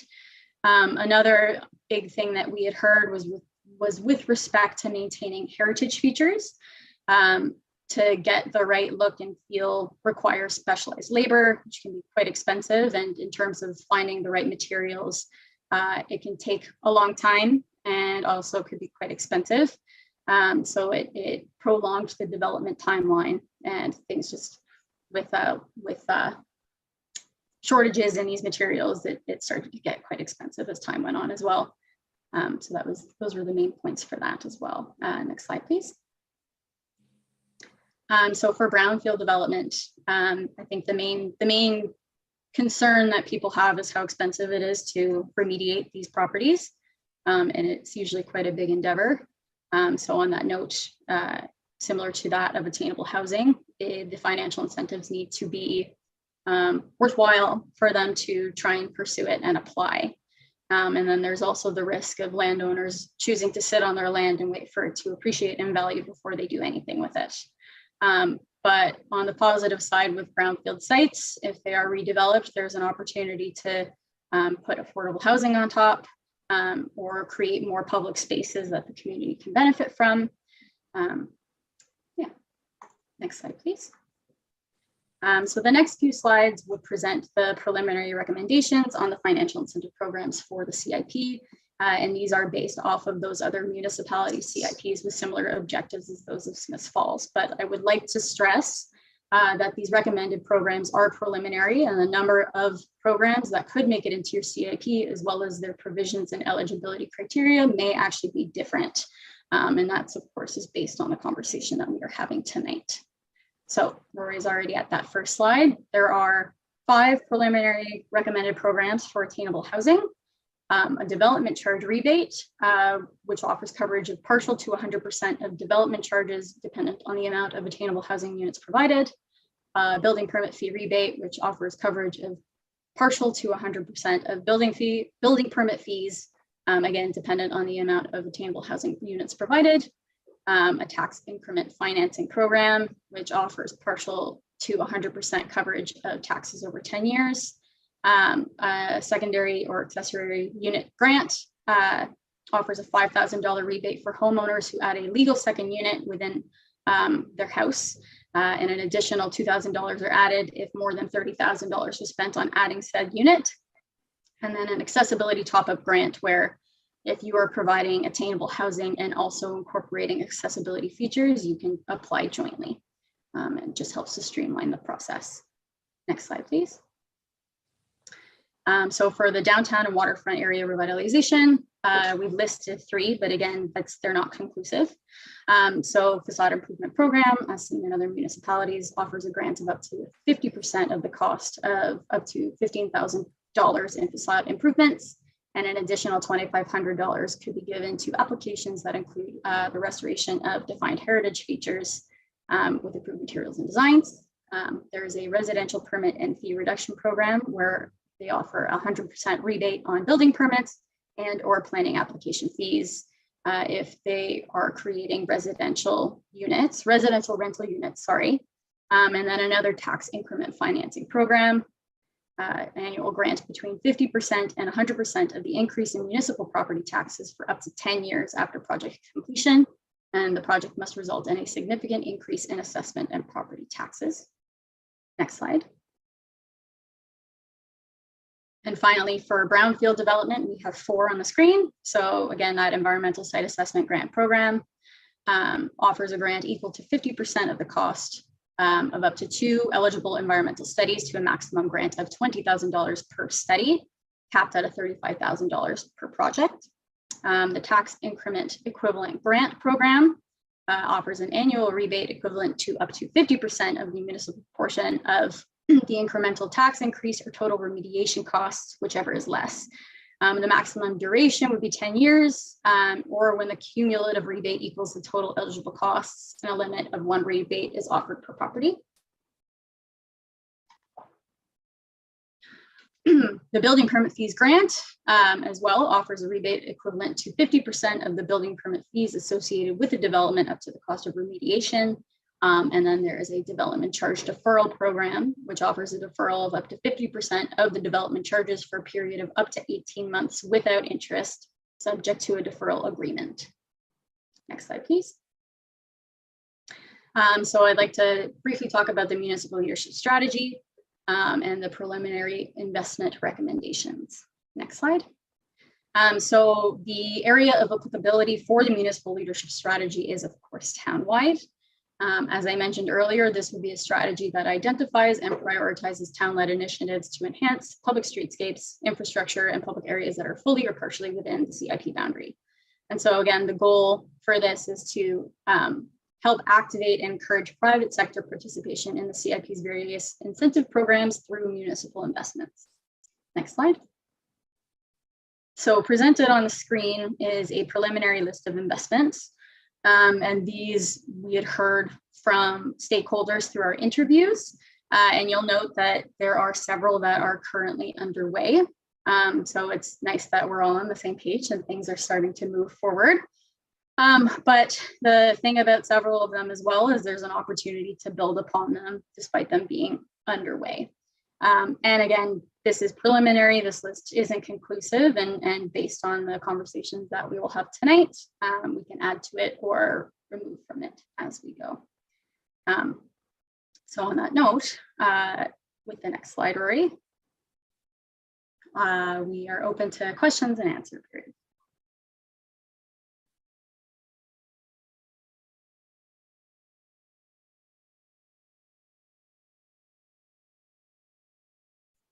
Councillor Alford, your microphone's off, I believe. I said we're off to the races. Councillor Allen and then Councillor McGuire. Yes, thank you. I read this over with great interest, and these are all topics that I think are so very important to our town. My question, I guess, for you is, how do we decide? I mean, all of the things, the suggestions in this report, all of them are great, and we only have X dollars. So what would your suggestion be to us to prioritize, or how do we select the ones we're going to be able to spend the money on each time? Like that's to me is everything that I looked at in this are all things we need. Accessibility, of course we do. We need it on our downtown store. None of our storefronts, or very few of them, have anything but a stair up, and people with wheelchairs and accessibility issues can't use them. So I guess what I'm asking is, do you have any advice in how we can decide where to start, and then how we make sure that we have money to complete that so that we can continue with other ones? Through the chair, I'm happy to answer that question. Having kind of been on the front lines as a municipal staff and pounded the pavement of downtown trying to get business owners to sign on to facade improvement program. The key for us during the course of the exercise as it moves forward now is outreach to the community, and to very carefully listen to what we're hearing in terms of priorities as it relates to accessibility, brownfield redevelopment, facade improvement, and such, and then be able to come back and offer a recommendation as to where to start. My initial inclination is that we will hear from the community, some fairly strong voices around continued investment in the downtown. I've never been to a community that didn't say the downtown is the heart of our community. Please continue to look after and nurture our downtown. I think the accessibility piece in the downtown will come forward because I understand that is a genuine concern. Merchants want accessibility, and the customers want accessible access to those stores. We don't want the business to go elsewhere. We want that spending to stay in the community. And then I do believe, as we are hearing throughout Ontario, and I just saw earlier today, another municipality trying to figure out how to address the housing crisis, we will see an interest in the affordable housing. What I've learned in a conversation with my colleagues in Belleville is that they've had a little bit of interest on the affordable housing incentive program, and they seem to be not getting the take-up that they were expecting on the individual homeowners creating, for example, these secondary suites, but they'd like to see more of that happening in the community. And so they're looking at some more outreach to support that. But I do expect that, what we'll try to do with what we've learned already in such a short period of time is get some of the community a little bit more engaged in that affordable housing aspect and encouraging that to happen. Hopefully that was helpful. So, Councillor McGuire, you can go ahead, please. Thanks, Madam Chair, and thanks, Rory and Amy. I have to say I was a little bit concerned with the lack of focus going into this, talking to people that have been interviewed as part of the surveys as the consultation. They were talking about parks and tactile street features and public accessibility features, which is obviously outside of the scope. So I'm really glad we're having this conversation tonight, and I'm hoping as a committee kind of give some solid feedback on direction going forward. When I look at the key issues in the beginning, I'm really looking to see what are the problems we're trying to solve. And I don't necessarily see that right now with where we're at. To me, the problems we're trying to solve have come from the Housing Task Force, they've come from our Accessibility Committee, and they've come from our previous experience with our past CIP program. It's no surprise to me to see that people are concerned about the vague design guidelines and the subjectability of that stuff, and it obviously needs to be zoned in. But to me, there's 5 problems that we're trying to solve here. It's the affordable housing, it's the brownfield redevelopment, it's the creating accessible commercial spaces and housing, it's revitalizing empty vacant spaces, and facade and signage improvements. Those are the 5 that I think this needs to be solved. And I think they're well documented in the focus areas up there, but accessibility in particular needs to be pulled out, because I don't see it as a downtown problem. That's a town-wide problem. When we move into best practices, the inventory is great, but what I'm really interested to learn more about is which ones are the most successful, not just who's doing what, but who's doing what really effectively, and how can we integrate that into our program. Obviously with the affordable housing, we're at the beginning of that phase, so that there's not going to be as much information there. But for this more long-term, the stuff that's been around for as long as CIPs have been around, I'd just like to know, because I know we've been struggling. Moving into section 4 with the recommendations, I've got several comments here. For attainable housing initiatives, I really think that building permit fee rebate needs to be combined with a planning fee rebate. Sometimes the planning fees can be huge for one of these projects, and I wouldn't see why we wouldn't want to cover that as well. But everything else there makes sense to me. As I said, I think accessibility needs its own tier, and that would incorporate the accessibility top-up grant and facade and signage facade improvements, building restoration, all of that in one accessibility silo. Brownfields, where's that one here? So yeah, Brownfields, we once again have the building permit fee grant, but I would also be happy to have a planning fee grant on that as well. The development charges, I noticed it was a deferral and not a grant, where with the attainable housing, it was a grant. And I was wondering if there was a reason for the differences there. Knowing the cost that goes into brownfields, I'd be comfortable having up to 100% of the development charges covered for brownfields as well.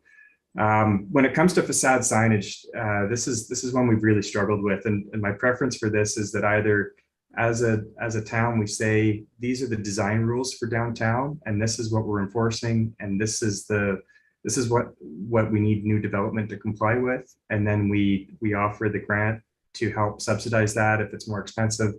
If there's a heritage development that has a bigger challenge, as Amy noted, but we're not just subsidizing business as usual, and we're not subsidizing bad design, because it's been contentious throughout this program.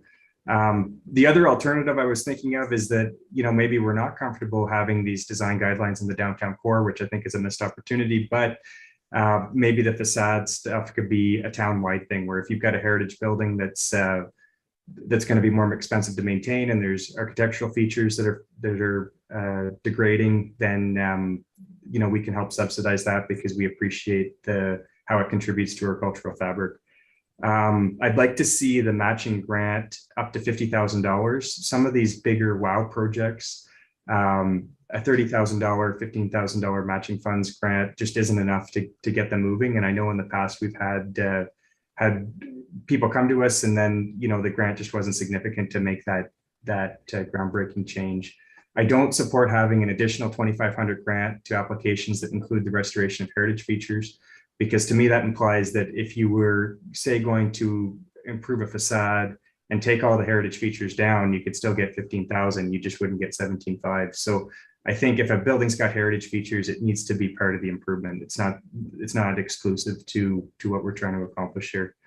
The building restoration renovation grant for vacant spaces was extremely successful in the first term of our CIP program. We can think of the Vault, Davidson's Courtyard, both locations that have had turnovers in businesses since the grant was applied, but very quick turnovers for a new tenant. So I'd like to see it included in this as its own tier, and it'll probably need higher funding just with the way costs of going up. My last comment is on who's actually on the committee. I think it's really important that we have a conversation about who's at the table. And as this program changes, we're going to want representation for the affordable housing, representation for accessibility, and representation for heritage. And that's just a conversation I don't want to miss out on. So thank you very much for the update, and that's my take tonight. Thank you, Councilor McGuire. Mayor Panko, I see you next. Thank you, Amy and Rory. And I think Councilor Brennan made a comment earlier this evening about us. We're working hard to try and do all the community that fits for everybody and works for everyone. And a lot of what we see here tonight speaks to that. So I'm really encouraged to see this come forward. And Rory, your comment regarding Belleville's secondary suites grant program not having a lot of uptake, and that's the experience we've heard elsewhere as well. It's a program which has not had a lot of traction, so I'd be interested in trying to see what we could do differently that could lead to broader uptake and greater results here. And I think, especially with the cost of construction where it's at, $5,000 does not go very far if you're having to spend $100,000 on renovating a basement or turning a garage into a secondary suite. But regardless, I'm interested in learning more about how we can make sure that is successful. And I think it's a program which makes a lot of sense. It's one that makes home ownership more affordable. So a lot of reasons to invest in that and try to do the best we possibly can. To earlier comments made, the one question that really comes up is the financial commitment. And these programs are great. I believe if done right, they will make a significant difference. So I think it's a matter of what can we afford to invest, and it is an investment, it's not a cost. So when we're looking at that, I don't know if you've got any experience elsewhere. Is there a certain percentage of tax revenue that other municipalities have committed to this? I mean, we've had our $50,000 committed to our CIP annually for the most part over the last number of years. I guess probably 7 or 8 years now it's been in place. But we know that that's not going to be enough based on all the factors we're trying to accommodate here. So interested to see if there's any best practices out there or ways we can leverage funding to ensure we can provide the programs that offer the most benefit. And then my final question was, when I look at a tax abatement or a reduction in development charges, those again are an investment. I recognize that they exist because it's revenue that the municipality is dependent on. But especially on the tax abatement side, I think you've gone 10 years for affordable or attainable housing. And I think from my understanding from being involved in the development of some units which are heading towards our home or into our community, when it comes to financing a project and doing the financial modeling to ensure a project is financially viable and sustainable, 10 years just doesn't cut it. So I think we need to look beyond that. And unless there's something legislatively that prevents us from going longer, I'd like to see that go longer. I think 20 probably something more acceptable, or potentially in perpetuity if it's totally attainable housing to ensure that, or at least that financial modeling works for a developer. And in many cases, you're probably looking at not-for-profit developers who are wanting to do something for our community. So it's really encouraged to see this come to this point. Like the update. I like what I see so far, and I look forward to, again, hopefully this getting wrapped up this fall. Thank you. And Councillor Brennan, I see you. Oh, sorry. Excuse me. Councillor McKenna was before you. Thank you, Madam Chair. And thanks for the report. I do have to say, listening to my really thoughtful colleagues, just how impressed I am with them. And both of you, all of you, want to make me do a better job at this, because you've read your reports, your thoughtful comments. I don't agree with everything, but boy, oh boy, what a great team that I get to work with. And I'm going to try and hold up my end here. One of the questions I had, I didn't see it mentioned, is stackability, because you could have a brownfield site and you want improve access and you want to add affordability. Did I miss it in there? Are these programs able to be stacked one on top of the other?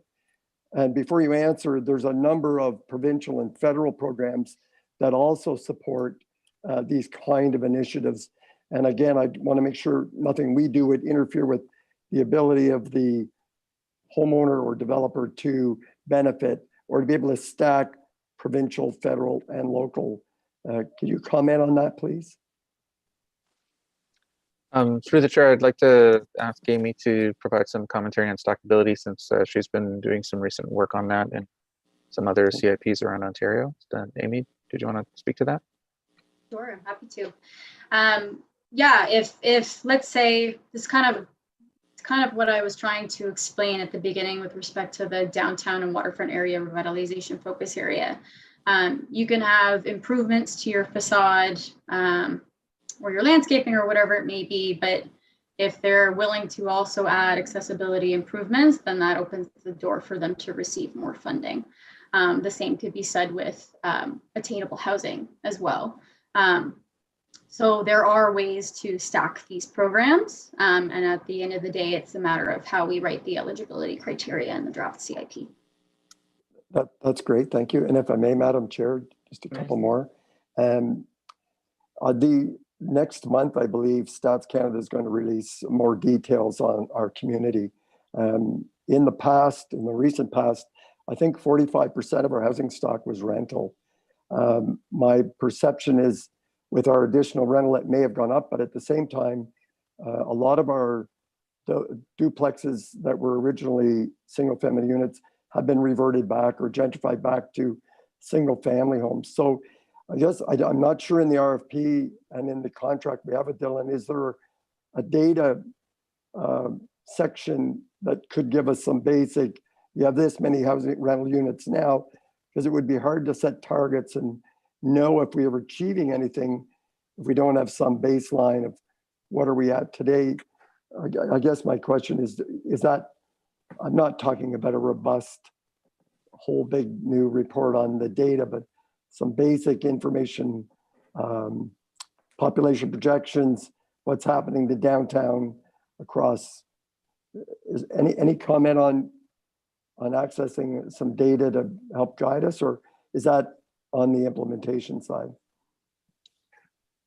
I'm happy to answer the question. Actually, the town of Smith Falls is just starting up another exercise called its land needs analysis. It's a type of a growth management study, and the first part of that exercise will actually be population, housing, and employment forecasting, bringing forward the most recent census data. So the good news is that as that work emerges, which is actually going to be coming on fairly soon, it'll be able to provide a bit of a feedback loop back to anything that is currently going on in the municipality.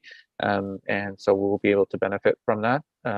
As luck would have it, a professional economist at Tom McCormack of Metro Economics, as well as myself and another member of the Dillon team, are serving the municipality in that regard. So it's kind of like we'll be talking to ourselves in that regard, bringing forward, that information and having the benefit of being able to cross-pollinate. So it was an excellent question, and definitely looking forward to doing that. Thank you. And my final one is one of the filters, and again, I know it wasn't part of the RFP, but one of the filters that if I have to make choices between how to invest in money, one of the things I'm wondering about is the climate crisis lens over top of this, and are any of these initiatives that can reduce our carbon footprint, or for example, if you're adding attainable or a secondary suite, is there going to be heat relief built into those? So examples of where we can put the climate lens over top of these to help with the final decisions. Because if I had to add another category when I went to rank them, does this add to our carbon footprint, delete it? Does it? Because then I want to be voting for my money to be invested in different ways. So I'm not sure if that's too much to ask from this report at this point. Thank you. Chair, was that a question that you would like an answer to? I wasn't sure. If you want to respond to, it, Rory, feel free. Sure. Through the chair, most definitely in thinking about these programs, we were trying to find that climate resiliency net zero lens. There's really so much work going on there, trying to make sure that we can, leave the world a better place for future generations. We had some initial ideas about if there was a number of competing applications vying for limited municipal funding under the CIP, that we would definitely give precedence, priority to anything that was, more climate resilient, or, how to focus a greenhouse gas reduction net zero. We're going to, based on the comment that we've received, think about that a little bit further and see whether or not there's anything else in the CIP we want to build in that's maybe more, specific and focused on that. That adds that climate resiliency dimension to the programs, the project, the types of projects you've already heard us speak about. That's definitely aligned with the future, the type of world we're trying to create for the future. And Councillor Brennan, Mayor Panko, is your hand back up again? Okay. Councillor Brennan, go ahead, please. Thanks. Yeah, thank you for this. A lot to unpack. I've read it several times. What I like is the flexibility, the ability to pack up or unpack various elements of it at any time, as you explained. The other thing I really like is the focus area of Area 1, which is townwide. I can think of a couple of brownfields that need to be fixed up. The accessibility component and the attainable housing. It's almost like a wish list. And I don't know how we can do everything at the same time. So I think there needs to be a little prioritization going on. And I'd be interested in as we go forward to see what we should be doing first and how much that's going to cost. I mean, we've put $50,000 in the CIP, which is, when I look at all this stuff, is peanuts. And I don't know how big of a role we have to play given our other budget constraints and responsibilities, i.e. roads, garbage, and all the rest of the core stuff. So I look forward to, prioritizing some of this stuff. I think it's all important. And so it's a really good starting point for me, and I really appreciate all the work you guys have done on it. And can't wait to go forward. Thank you. And if everyone has got their questions, I'll make a few comments. The first thing that struck me in 1.1 is that Smith Falls is expected to grow by 10,100 people by 2034. I'm not sure that is the right number. I think in some of the other literature we've seen, we might grow to 10,100 in the next 10 years, but I didn't think we were adding another our population wasn't going to 20,000. So I just suggest maybe to check that, because that's not the number we've seen before. Unless you saw some numbers I didn't. Yeah, I have less to say than if I had gone first, because many of my colleagues have covered it. Councillor McGuire is always very thorough, and as our Councillor McKenna has always got the climate in his, which all of us want to, but he always makes us reminds us of that. And Mayor Panko is singularly focused on the housing problem and all that comes with that. So there are a couple of comments I would make. I think in terms of a CIP, I love the idea of a bank of switches. So you turn on or turn off in any given year with what the strategic plan is going to call for and what your budget will allow for. So if there is a particular focus on attainable housing, then you flip that switch on, and maybe don't flip the other switches on until you've achieved or made progress in that one thing. I think that the difficulty here can be diluting the focus on so many different priorities that you circle around too much.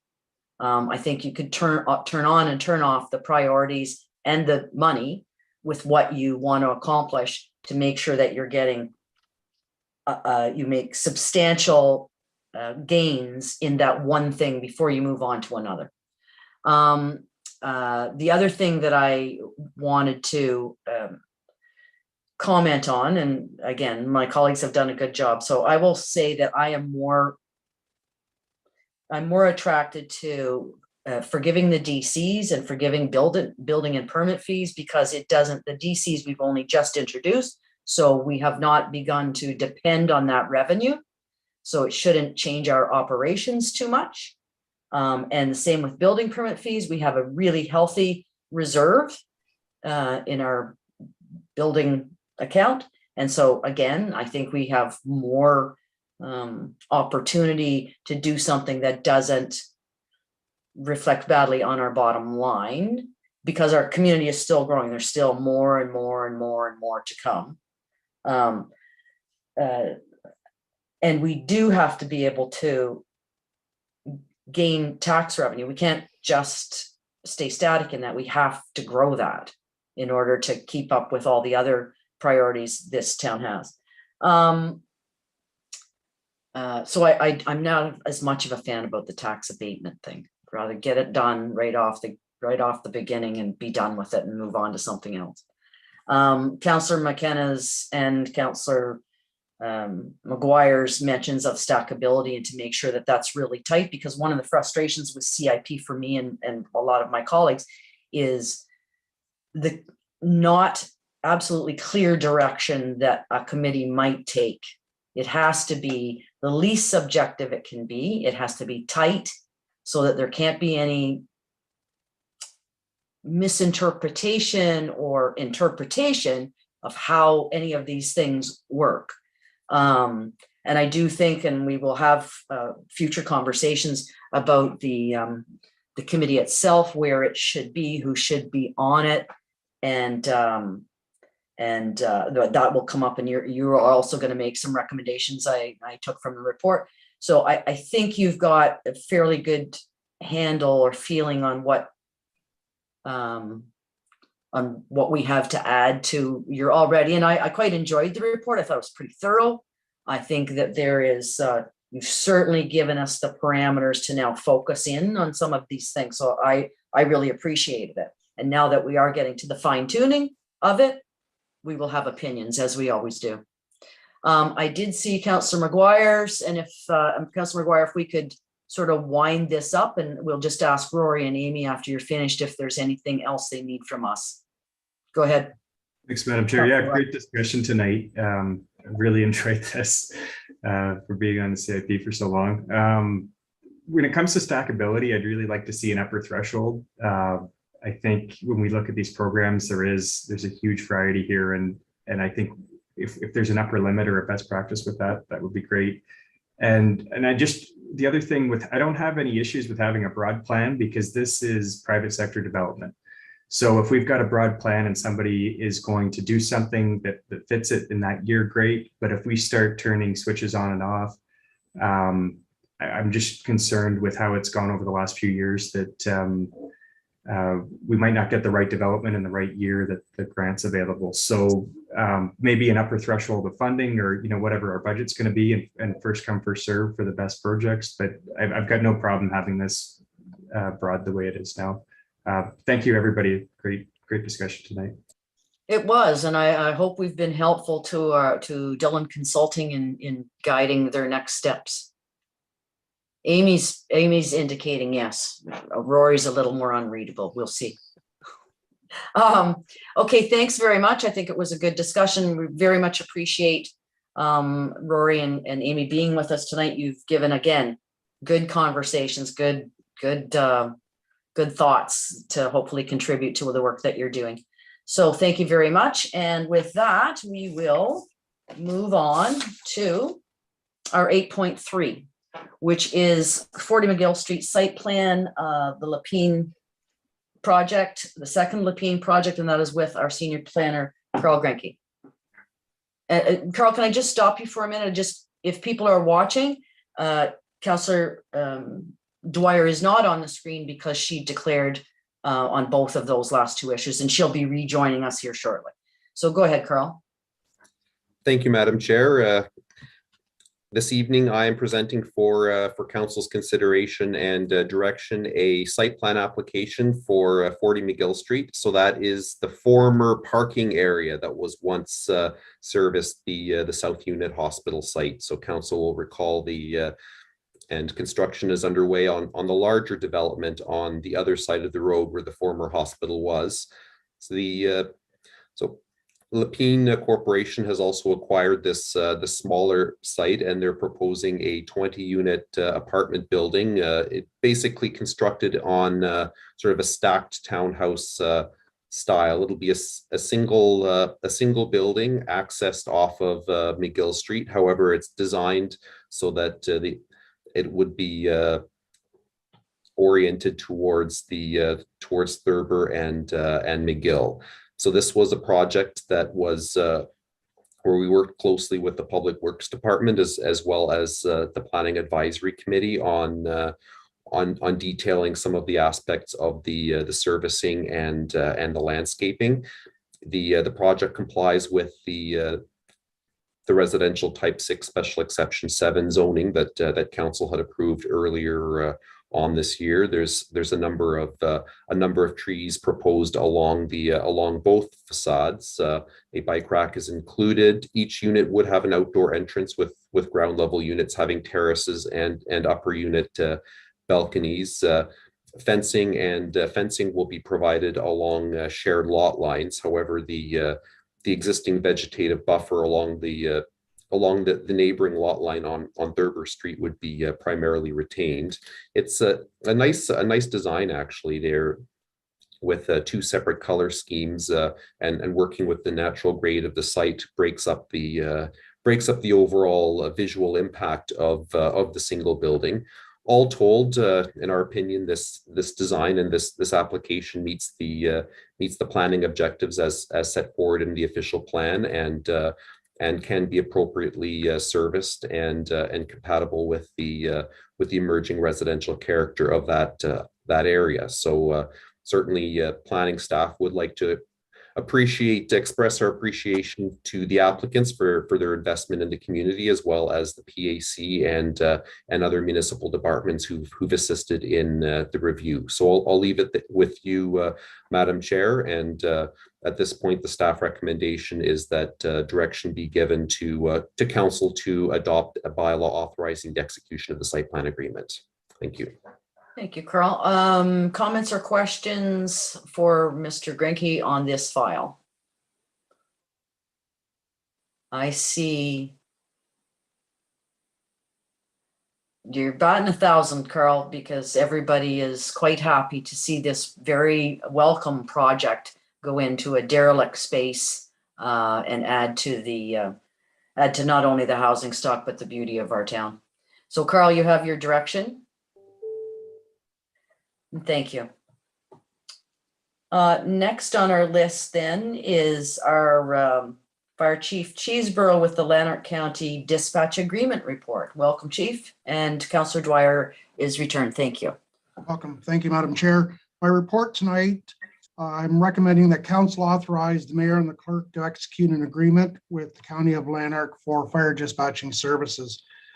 This is to provide emergency dispatching services for the Lanark County Fire Departments for a 5-year period beginning July 1st of this year with a possible 5-year extension. For the past 17 years, we have been providing dispatching services for Lanark County. And earlier this year, in conversations with the county, they had requested a 1-year extension to the agreement as it expires on June the 30th. We responded with a request for a 5-year contract, which would be consistent with the other contracts that we're currently negotiating.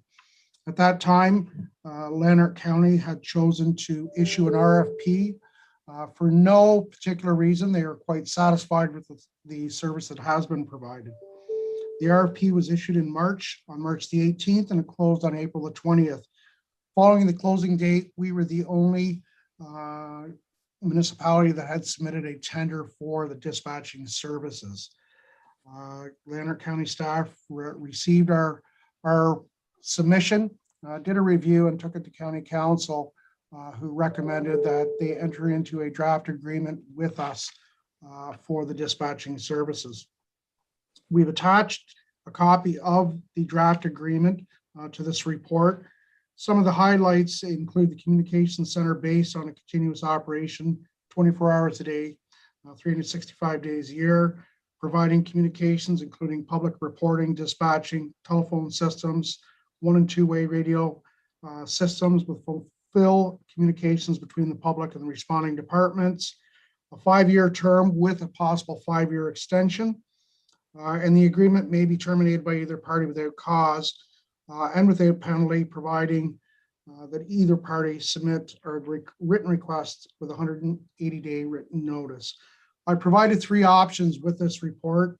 The first option is to enter into the agreement, which is recommended. The second option is to not enter the agreement, which would discontinue our current dispatching services at the end of the month. And the third option that council may choose to make amendments to the proposed agreement. If this is the route the council wishes to take, the agreement would have to go back to the staff to renegotiate with the county. And the county is not meeting until August of 2022. So again, the third option is not recommended. We have reviewed the budget and financial implications. The revenue for the dispatching services is $113,500 for the first 6 months until December of this year. And then commencing January, the annual contract price will be the $227,000 for the first year, with the cost of living adjusted on a yearly basis on the Statistics Canada Core Consumer Price Index. We have vetted this report through our legal counsel as well as our insurance broker and with the county Director Costello and with CAO Morris. So my report again tonight is to recommend that the council authorize the mayor and clerk to execute this agreement. Thank you, Chief. And I see Mayor Panko's hand. Just want to add my support for the recommended option. This is an agreement that's worked well for Lanark County and Smiths Falls for, it's been 17 years, and I think at county level, where Councillor McKenna and I sit, we're involved really in these discussions, but we know that there's widespread support at that level to continue on this relationship, and they appreciate the professionalism, the competence, everything else that goes along with it. I think it's a good neighbor thing to do, and I support the recommendation. Councillor McKenna. I certainly support the recommendation, Chief. But I did have a question. In your experience, how common is this sort of arrangement across Ontario, where one municipality might take the lead on behalf of a larger region? Do you have a sense of how frequently or common this is? Through the chair, that's an excellent question. This is a common practice. So, for example, Kingston, Frontenac, Glennis, and Addington, 10 municipalities dispatched by Kingston. Hawkesbury dispatches for a number of departments to the east of us, and Brockville also dispatches. So it's typically a number of municipalities within a county that a single municipality would be doing the dispatching. Thank you. Any other questions for the chief? And can I show are we? Chief, you have unanimous agreement in your recommendation to move forward. Thank you. Thank you. Moving on then, our last one, 8.5, is the easement agreement with Hydro One Networks, and that is with our Director of Public Works, Paul McMunn. Welcome, Paul. Thank you, Madam Chair, and good evening, members of council. The report I have in front of you this evening is is in respect to a utility easement, a hydro easement, if you will, with Hydro One Networks Incorporated to facilitate the electrical supply to Bellamy Farms Phase 2. So this is Parkview's most recent development up at the end of Ferrera Drive. So the power that supplies, the feed that supplies power to Phase 1 is at capacity, and that's why Hydro One is looking at an alternate location to bring power into the site. The site is not currently supplied with power, and myself and Carl Grenke out of the planning department, we've been speaking with Parkview Homes and Hydro One Networks over the last number of months, trying to figure out a way to supply power to the site. So the RV site on Highway 15 and the Kia dealership on Highway 15, in between those two properties, there's a unopened road allowance that the town does own, so there's ample capacity at one of the locations that Hydro One provides power down Highway 15 to come in off of that site off Highway 15 down through our unopened road allowance, crossing the Cataraqui Trail to provide power to Phase 2 of the development. So what this proposal would see would be 2 poles changed out on Highway 15 and a pole down the, I guess would be the northeast side of that unopened road allowance, about midway down that unopened road allowance, and then 2 poles on the Cataraqui Trail. So everything with the exception of the Cataraqui Trail is can be approved through my office, just through the municipal consent process, whereas the Cataraqui Trail is town-owned lands. So that's why I'm coming to council this evening for committee to suggest that council would approve this through the mayor and clerk to sign that easement agreement with Hydro One Networks. So with that, Madam Chair, I'd be happy to take any questions.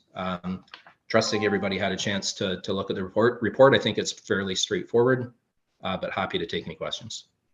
Thank you. I'm not sure who put the hand up first, but when I looked up, I'll go to Councillor Dwyer and then Councillor McGuire. Thank you, Madam Chair. Mr. McMahon, can you clarify whether or not there is any potential for this line to be located below grade? I know, there is some limited changes that could be made around Highway 15 and the connection there, but from that point onward, can we not have this line buried so that it is underground and not a visual obstacle, especially on the Cataraqui Trail? If that were, sorry, through the chair, if that were council's wish, we could certainly go back to Hydro 1 to look at that and entertain going underground. What I will say is that does drive costs once you go underground, because they would have to directional bore underneath the Cataraqui Trail and either directional bore or open cut down through the unopened road allowance. So presumably it would be the increased costs why the developer would not want to be looking at that. But if that was council's wish, I'd be happy to go back to them. Thank you. And Madam Chair, just one more question of clarity. Mr. McMahon, can you comment on what our standard for hydro services has been in Wood Avenue? Were those lines to be buried in the new extension, or are they above grade? The Wood Avenue extension, that's all below grade. Thank you. Councillor McGuire and then Mayor Panko. Thanks, Madam Chair. Thanks, Director McMahon. I fully support Councillor Dwyer's idea to bury the lines. I'm wondering, is there any, I guess the cost of this is borne by the developer though, so I don't want to hold the developer hostage, but is there any opportunity here to use this as leverage to get some guarantees on the hydro building in town? Maybe CO Morris is the better one to ask. I'm not exactly sure whether CEO Morris could be prepared to, at this point in time, to answer that question, but I'll let him speak. I'm just for putting himself. it out there. That's not. Thank you, Madam Chair. So I appreciate the insight in asking the question. I would suggest we keep the two matters separate. There is some urgency to get power into this subdivision, and I think 11 Market Street has a little more runway, and there is a dialogue occurring right now. So my suggestion would be to keep them separate. Madam Chair, if I could just add a point of clarification to supplement Mr. McMahon. The electrical feed will be below the surface in the subdivision. What's being proposed is simply an overhead line to get beyond the Cat Trail, at which point it would become a below grade feature. So I just wanted to clarify, within the subdivision, it will be below the surface. Thank you.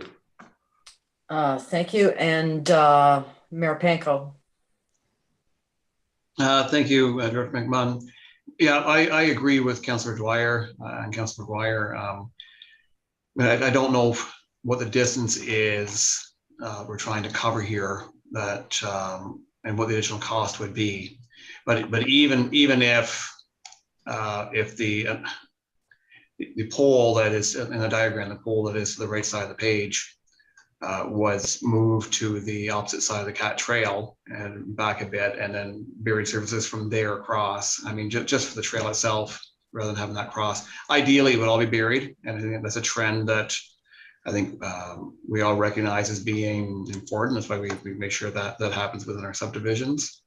We've seen the impact that significant storms can have on hydro infrastructure just quite recently, especially in the city of Ottawa and a lot of neighboring municipalities. And if we have a chance to bring in a new feed, I think that much more important that be underground. And but I would be interested in hearing both options. Councillor McKenna and then Councillor Allen.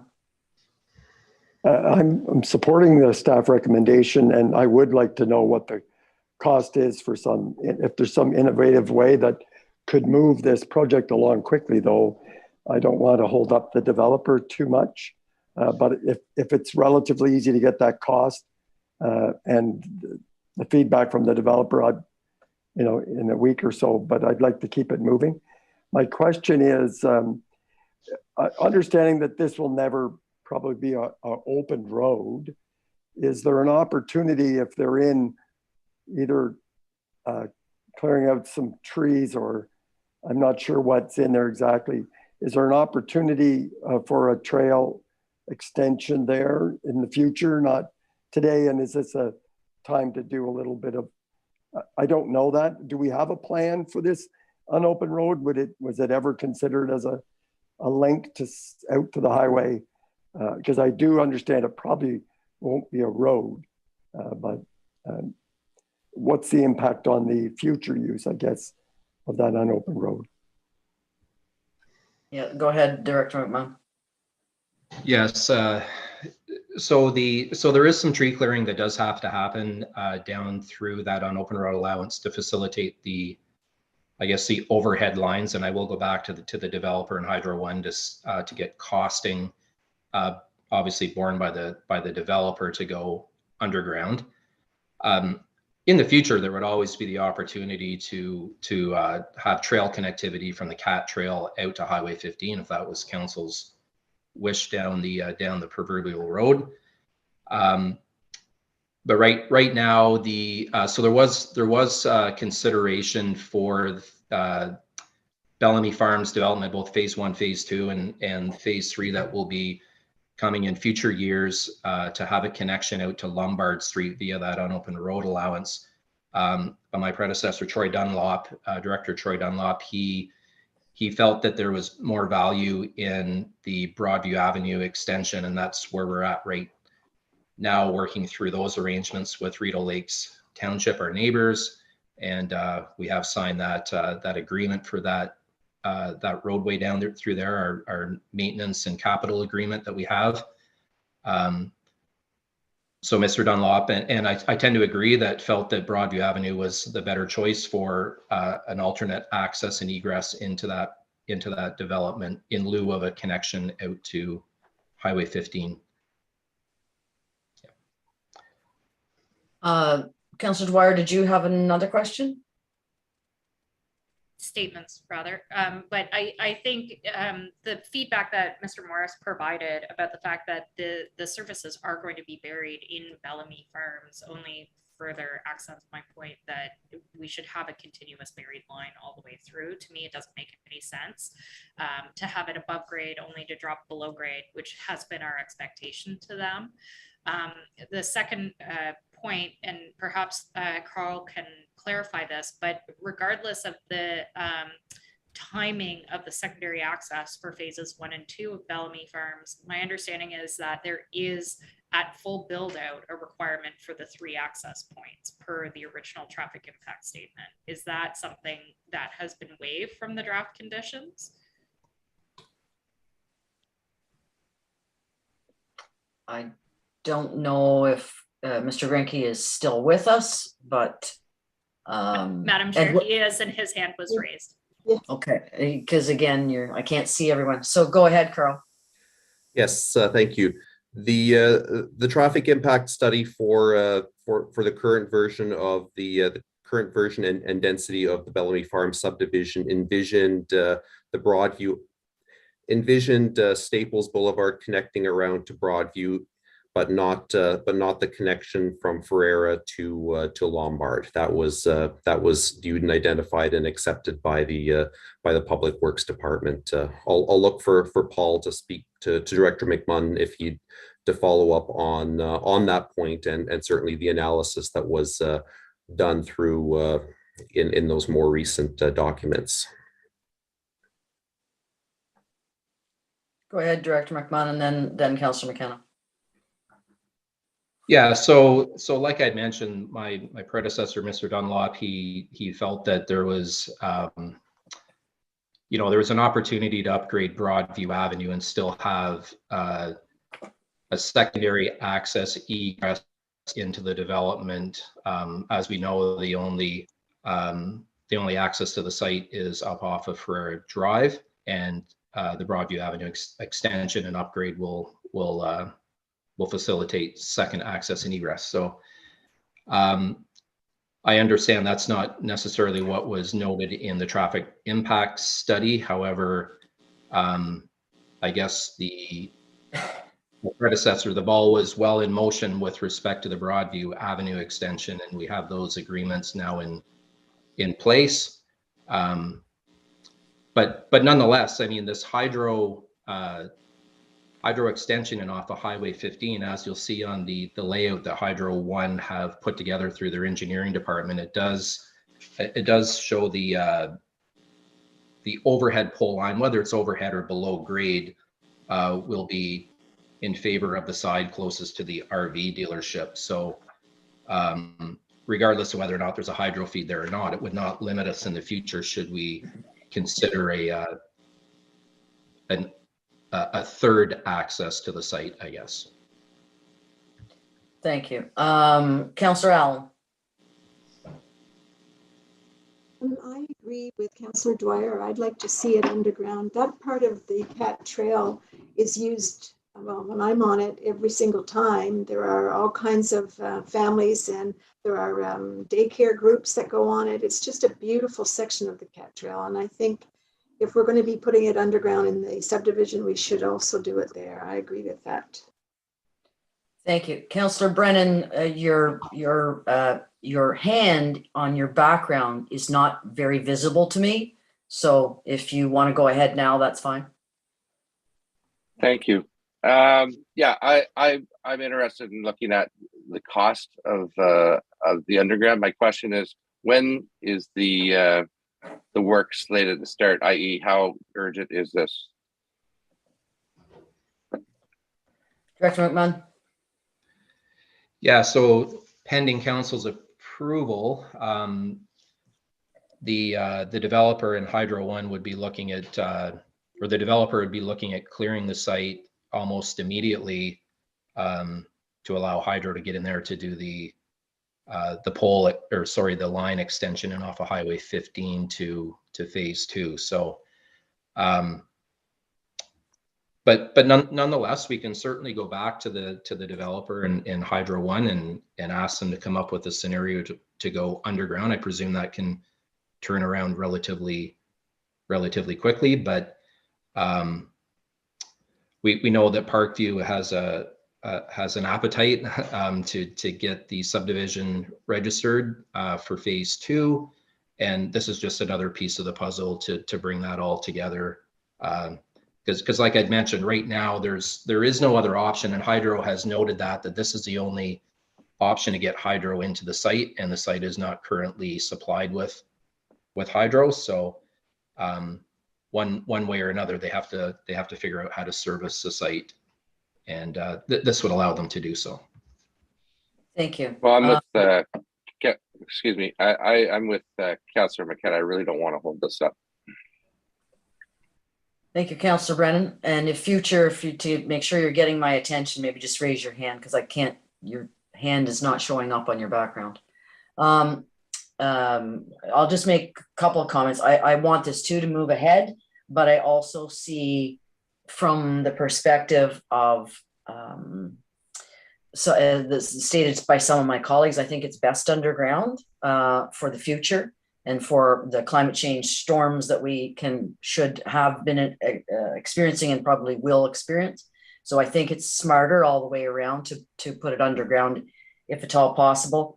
And the other place or potential use of this unopened road allowance, should it not be a road, is we've been looking for a place for a trailhead. So I just throw that out there. Councillor McGuire, back to you. Thanks, Madam Chair. I've got a question on the road allowance. Just, I think by my estimation, there's 400 plus units in here and 2 access points. Is this something that wasn't a part of this agreement but could be completed in the future as a bypass or as another entrance, or is this something that's off the table now in perpetuity? Can you answer that, Director McMahon? Well, I nothing's ever off the table, but I think we're too late in the game to consider this for phase 2. However, we know there are subsequent, well, at least one more subsequent phase 3 coming with the development, which we don't have a registered plan of subdivision for. So if it were council's wish in the future to entertain a third access point, that would be the time that we would look at it. Sounds good. Just the land's still there. It's all still there. It's just not paid for with this phase. That's great. My second question is, has the stormwater been completed, or how build ready is this? I'm thinking to Councillor McKenna's comments and Brandon about the delays. Like, is this shovel ready where they're waiting for it, or is there still a lot of steps to go here? Through the chair, I know myself and Senior Planner Grenke have been working with Parkview and their engineers as of late, well, for the last number of months, And I'm happy to say that the technical aspects of the stormwater management for phase 2 have been satisfied for the Public Works Department and our peer review engineers that we use. So all of that's been satisfied. There are some other technical elements that need to be satisfied in the draft conditions in order to satisfy those to bring it forward to council, but we're very, very, very close to the finish line here. So I would expect in the coming weeks, you'll see something coming from Carl for council's consideration to get the subdivision registered. Thank you. Now, if I've read this correctly, if I listened to you all speak, I've heard Councillor McKenna and Councillor Brennan open to just going overhead so that this doesn't hold the project up. And what I heard from Councillor Dwyer, Councillor McGuire, and Mayor Panko, and I agreed with, that I believe this should be underground for numerous reasons. But it sounds to me that unless somebody has it, sorry, Councillor McKenna? Is Madam Chair, is the question, it should be underground, or could we find out the cost of putting it underground and come back with the two options? Okay, that will hold up the moving forward. Is everybody amenable to that? We find out what the cost is before, and the cost is being borne by the developer. If I understood it correctly, we want to find out what the cost of the developer would be before we say whether it's underground or overhead. Is the question then, Councillor McKenna? Correct? Councillor Dwyer. Thank you. Yeah, I don't think it needs to come back to us. I mean, I think there's a strong consensus from the majority of council that it should be underground, and adding an additional review by council as to whether or not we think the costing is appropriate is only going to add further time delay. So I don't feel like I need to see the costing. I would like to see it underground, and that's the direction I would like given. Okay, and so it appears we have consensus for that, to do just that, Director McMahon. We want the project to proceed, but it would be underground that we choose, and we don't really need to see the costing. We won't be picking up the tab for it. Okay. Thanks very much. And that brings our agenda tonight to a close. So with that said, we'll need a motion that the committee adjourn the proceedings at 7:24 and stand so adjourned to the next duly called committee meeting. Moved by Councillor Allen, seconded by Councillor Brennan. All those in favor? Thank you. Now, we will be returning with a council meeting, but we will need a break here of say 5 minutes so our deputy clerk can prepare for that, given the results of the committee of the whole. So we will adjourn and we'll be back as quickly as we can. Thank you. So for anyone that's on, I do have some of the motions ready. So Councillor Brennan's not on, but I have him for 7.1. 7.2, I have Councillor McGuire, if you're okay with that. That's the hydro easement. Yeah, do we have to amend it at all, or is it good as? I actually just have a call into Paul because I haven't seen that, so we'll check into that. 7.3, we have the fire dispatching agreement. That's Councillor McKenna. And that's it, I think. Oh, and adjournment, we have Councillor Dwyer. So Perfect. Chris, do you want to motion my adjournment? Sure. Perfect. Thank you. Okay, adjournment. Nikki and Chris.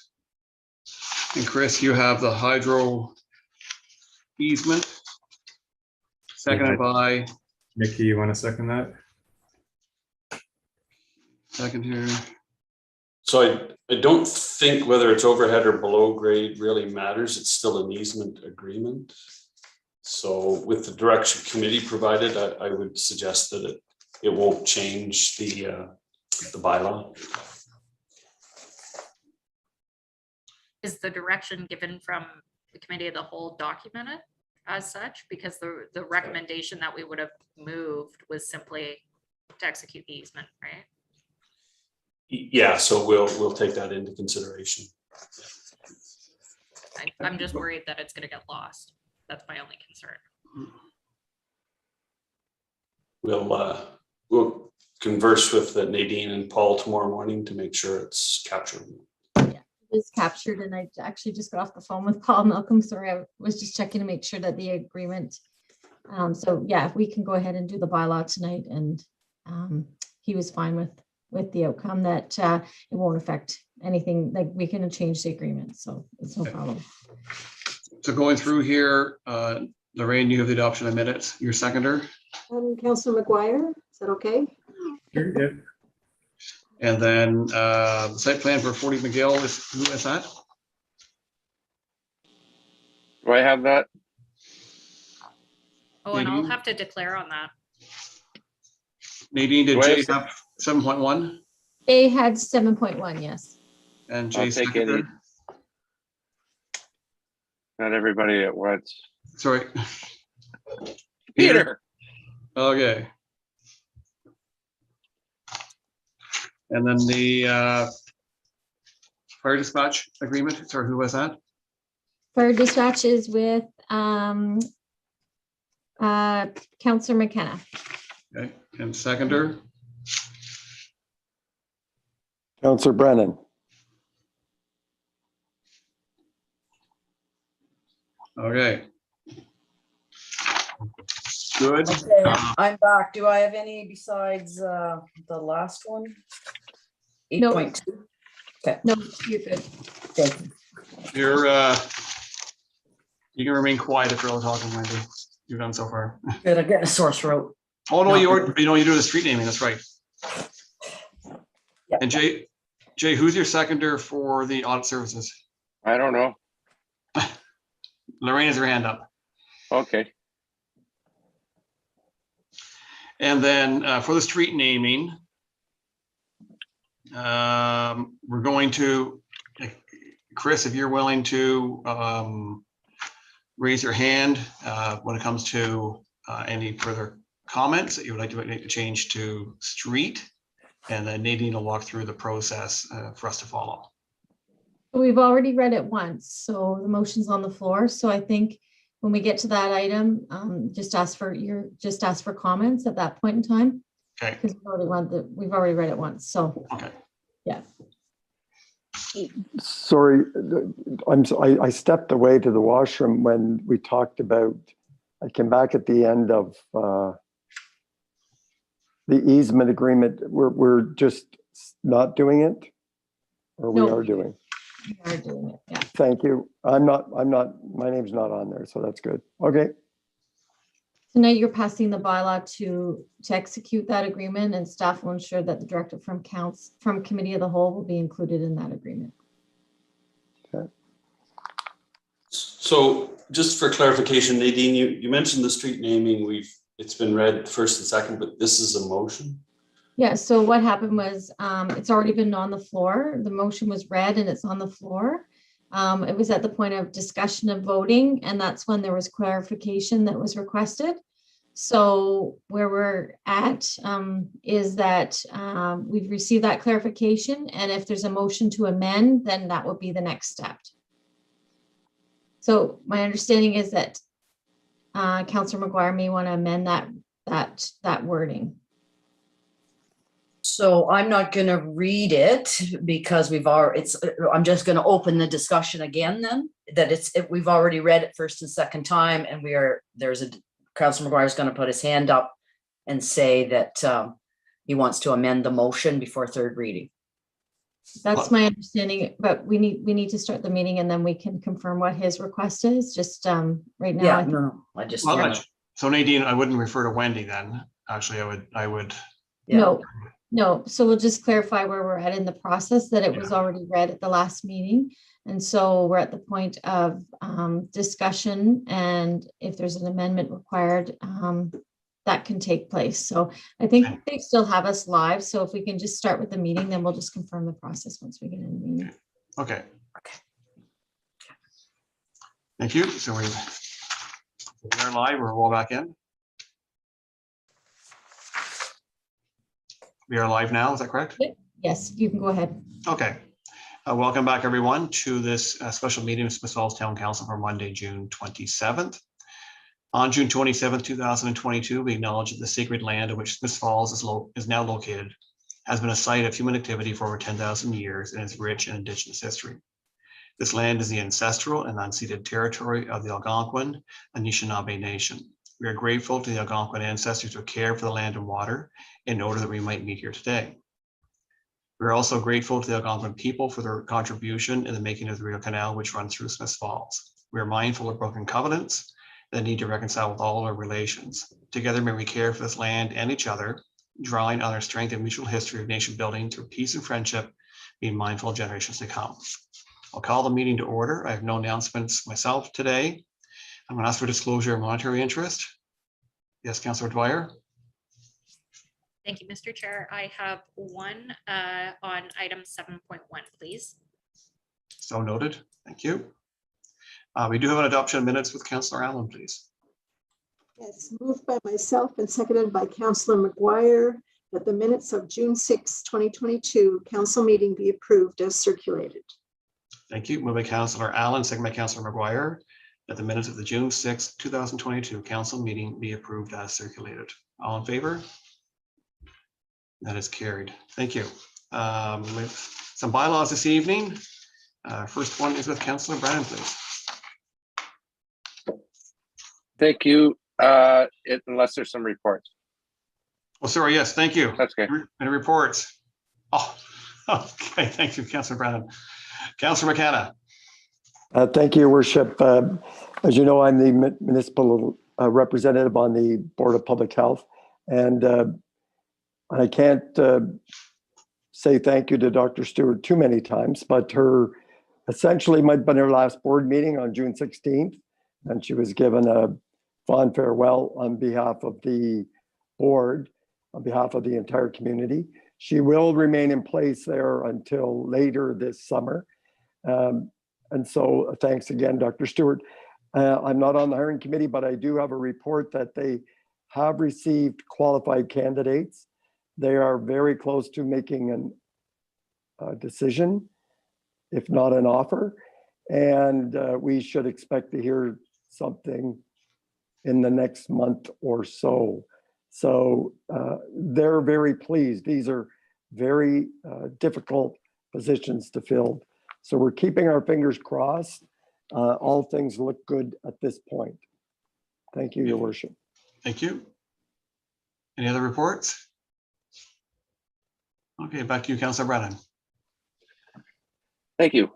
Moved by myself, seconded by Councillor McKenna, that a bylaw to authorize execution of a site plan control agreement with 45 Elmsley Street, Elmsley Inc., respecting the property known municipally as 40 McGill Street, be received and read a first time and taken as read a second time. Thank you. Moved by Councillor Brennan, second by Councillor McKenna, that a bylaw to authorize execution of a site plan control agreement with 45 Elmsley Inc., respecting the property known municipally as 40 McGill Street, be received and read a first time and taken as read a second time. All in favor? That is carried. Thank you. Discussion, Councillor Brennan? Yeah, as Planner Grinke explained to us a little while ago, this is the used to be a parking lot for the old self-unit hospital, been derelict for I'm going to say 30 years, and Lapine is going to build some very nice apartments, I think 20 some apartments in there, and this is the site plan, and Councillor Alford and I are happy to work in the with the planning committee, and added some features to it. It's going to be a very nice building, so we're happy to see some more housing come to Smith Falls. Thank you. Any further comments? May I have the third reading, please? Thank you. Moved by myself, seconded by Councillor McKenna, that a bylaw authorize execution of a site plan control agreement with 45 Elmsley Inc., respecting the property known municipally as 40 McGill Street be received,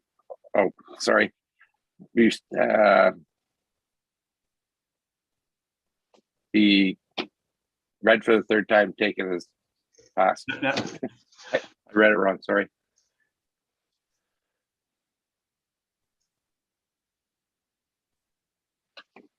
Deputy Clerk Bennett, are you able to? Yeah, it wasn't on my screen. There? Yeah.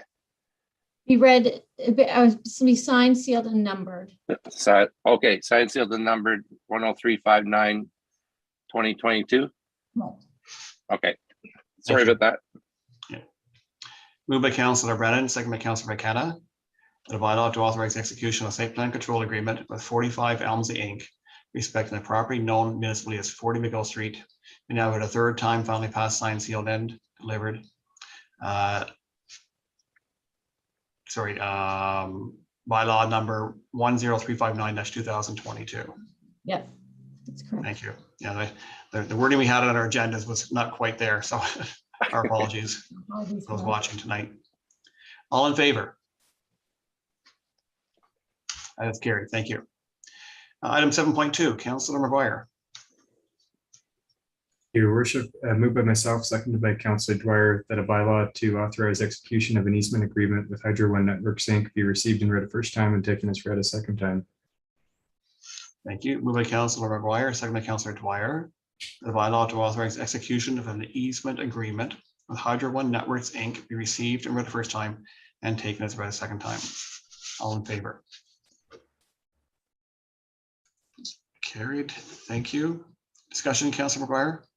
So this is going to be on the unopened road allowance between Highway 15 and the Belmont Farms subdivision. I believe it's between Mike Fairs and the Kia dealership.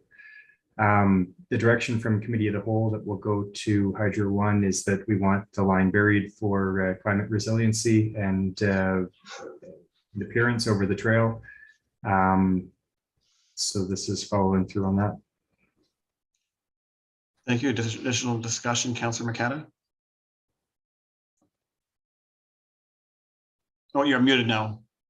Thank you, Your Worship. I do support getting hydro into that site as soon as possible. I am concerned with previous discussion regarding underground.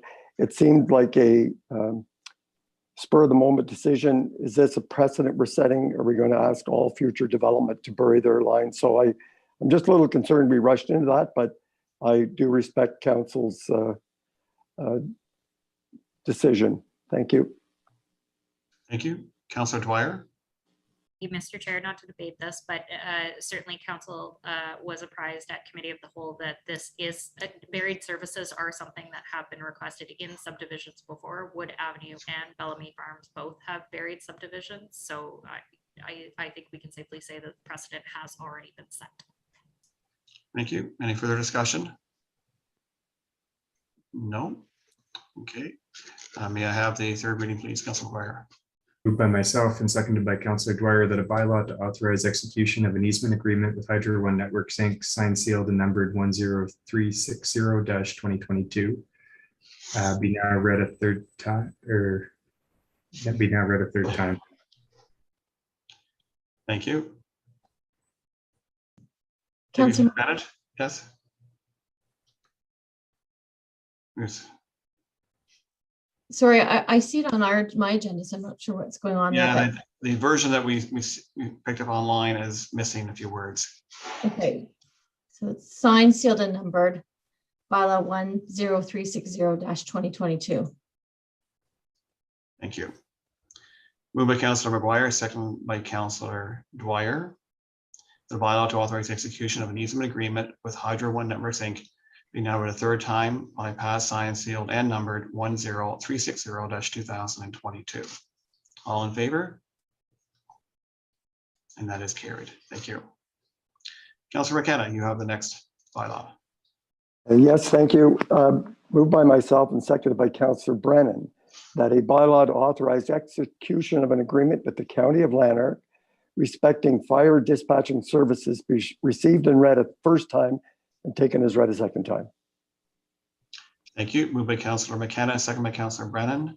that a bylaw to authorize execution of an agreement with the County of Lanark respecting fire dispatching services be received and read a first time and taken as read a second time. All in favor? That's carried. Thank you. Discussion, Councillor McKenna? Yes, Smith Falls Fire Service has been providing the dispatching services for the county fire departments for a number of years. The county went out to tender, just doing its due diligence.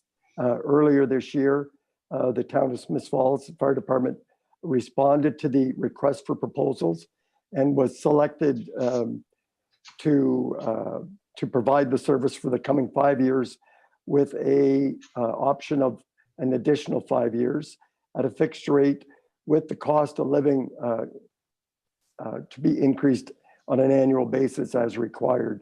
So it's an excellent partnership again between the county and the town of Smith Falls.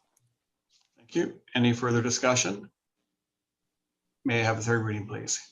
Again, moved by myself and seconded by Councillor Brennan that a bylaw authorize execution of an agreement with the County of Lanark respecting fire dispatching services be now read a third time and finally passed, signed and sealed, and numbered 10361-2022. Thank you. Moved by Councillor McKenna, seconded by Councillor Brennan. The bylaw to authorize execution of an agreement with the County of Lanark respecting fire dispatching services be now read a third time and finally passed, signed, sealed, and numbered 10361-2022. All in favor? That is carried. That's it for our bylaws. We have two motions tonight. Back to you, Councillor Brennan. Thank you. Moved by myself, seconded by Councillor Allen. That the Council of the Corporation of the Town of Smith Falls award RFP 2022-FIN-01 to KPMG LLP, formerly known as Allen and Partners LLP, for financial audit services. And further, that the mayor and the clerk be authorized to execute a 5-year services agreement. Thank you. Discussion, please. Yeah, this is housekeeping really, but we've had a long relationship with the former Allen and Partners, and now KPMG have taken over that operation. They do our financial audit, which is a legislated requirement, and we will get a report from them later in the year telling us how we're doing in terms of our financial sustainability, and we usually get a good report. So, but they're very thorough, and we're happy to continue that relationship. Thank you. Any further discussion? I see none. It's moved by Councillor Brennan, second by Councillor Allen. The Council of the Corporation of the Town of Smith Falls award RFP 2022-FIN-01 to KPMG LLP, formerly known as Allen and Partners LLP, for financial audit services, and further the mayor and clerk be authorized to execute a 5-year services agreement. All in favor? That is carried.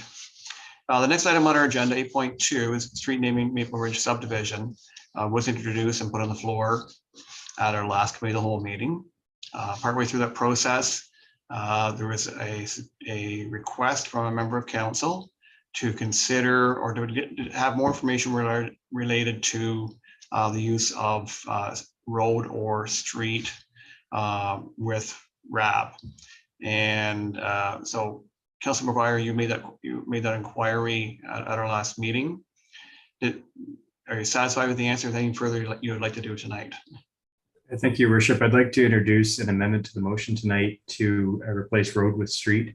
According to the Transportation Association of Canada's Geometric Design Guide for Canadian Roads and the Ministry of Transportation of Ontario, a road is the entire right-of-way comprising a common or public thoroughfare, including a highway, street, bridge, or any other structure incidental thereto.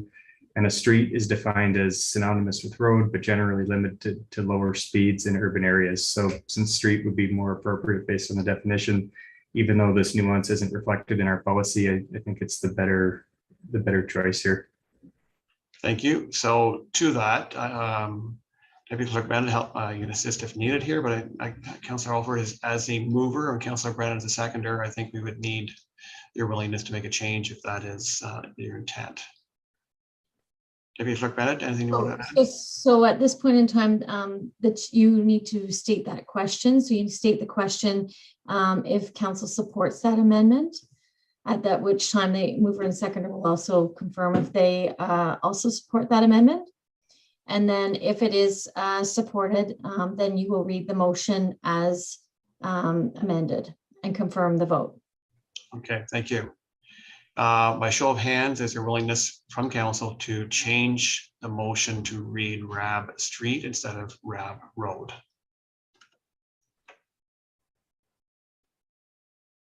I see majority support for that. So to the mover and seconder, if we're fine moving ahead with that, we would now proceed. Yep, you're correct. And then at this point, you would reread the motion as amended. So you will now read moved by Councillor Alford and seconded by Councillor Brennan. I think Councillor Alford has something she'd like to say. Okay. She's speaking, but I'm not hearing her due to the mute.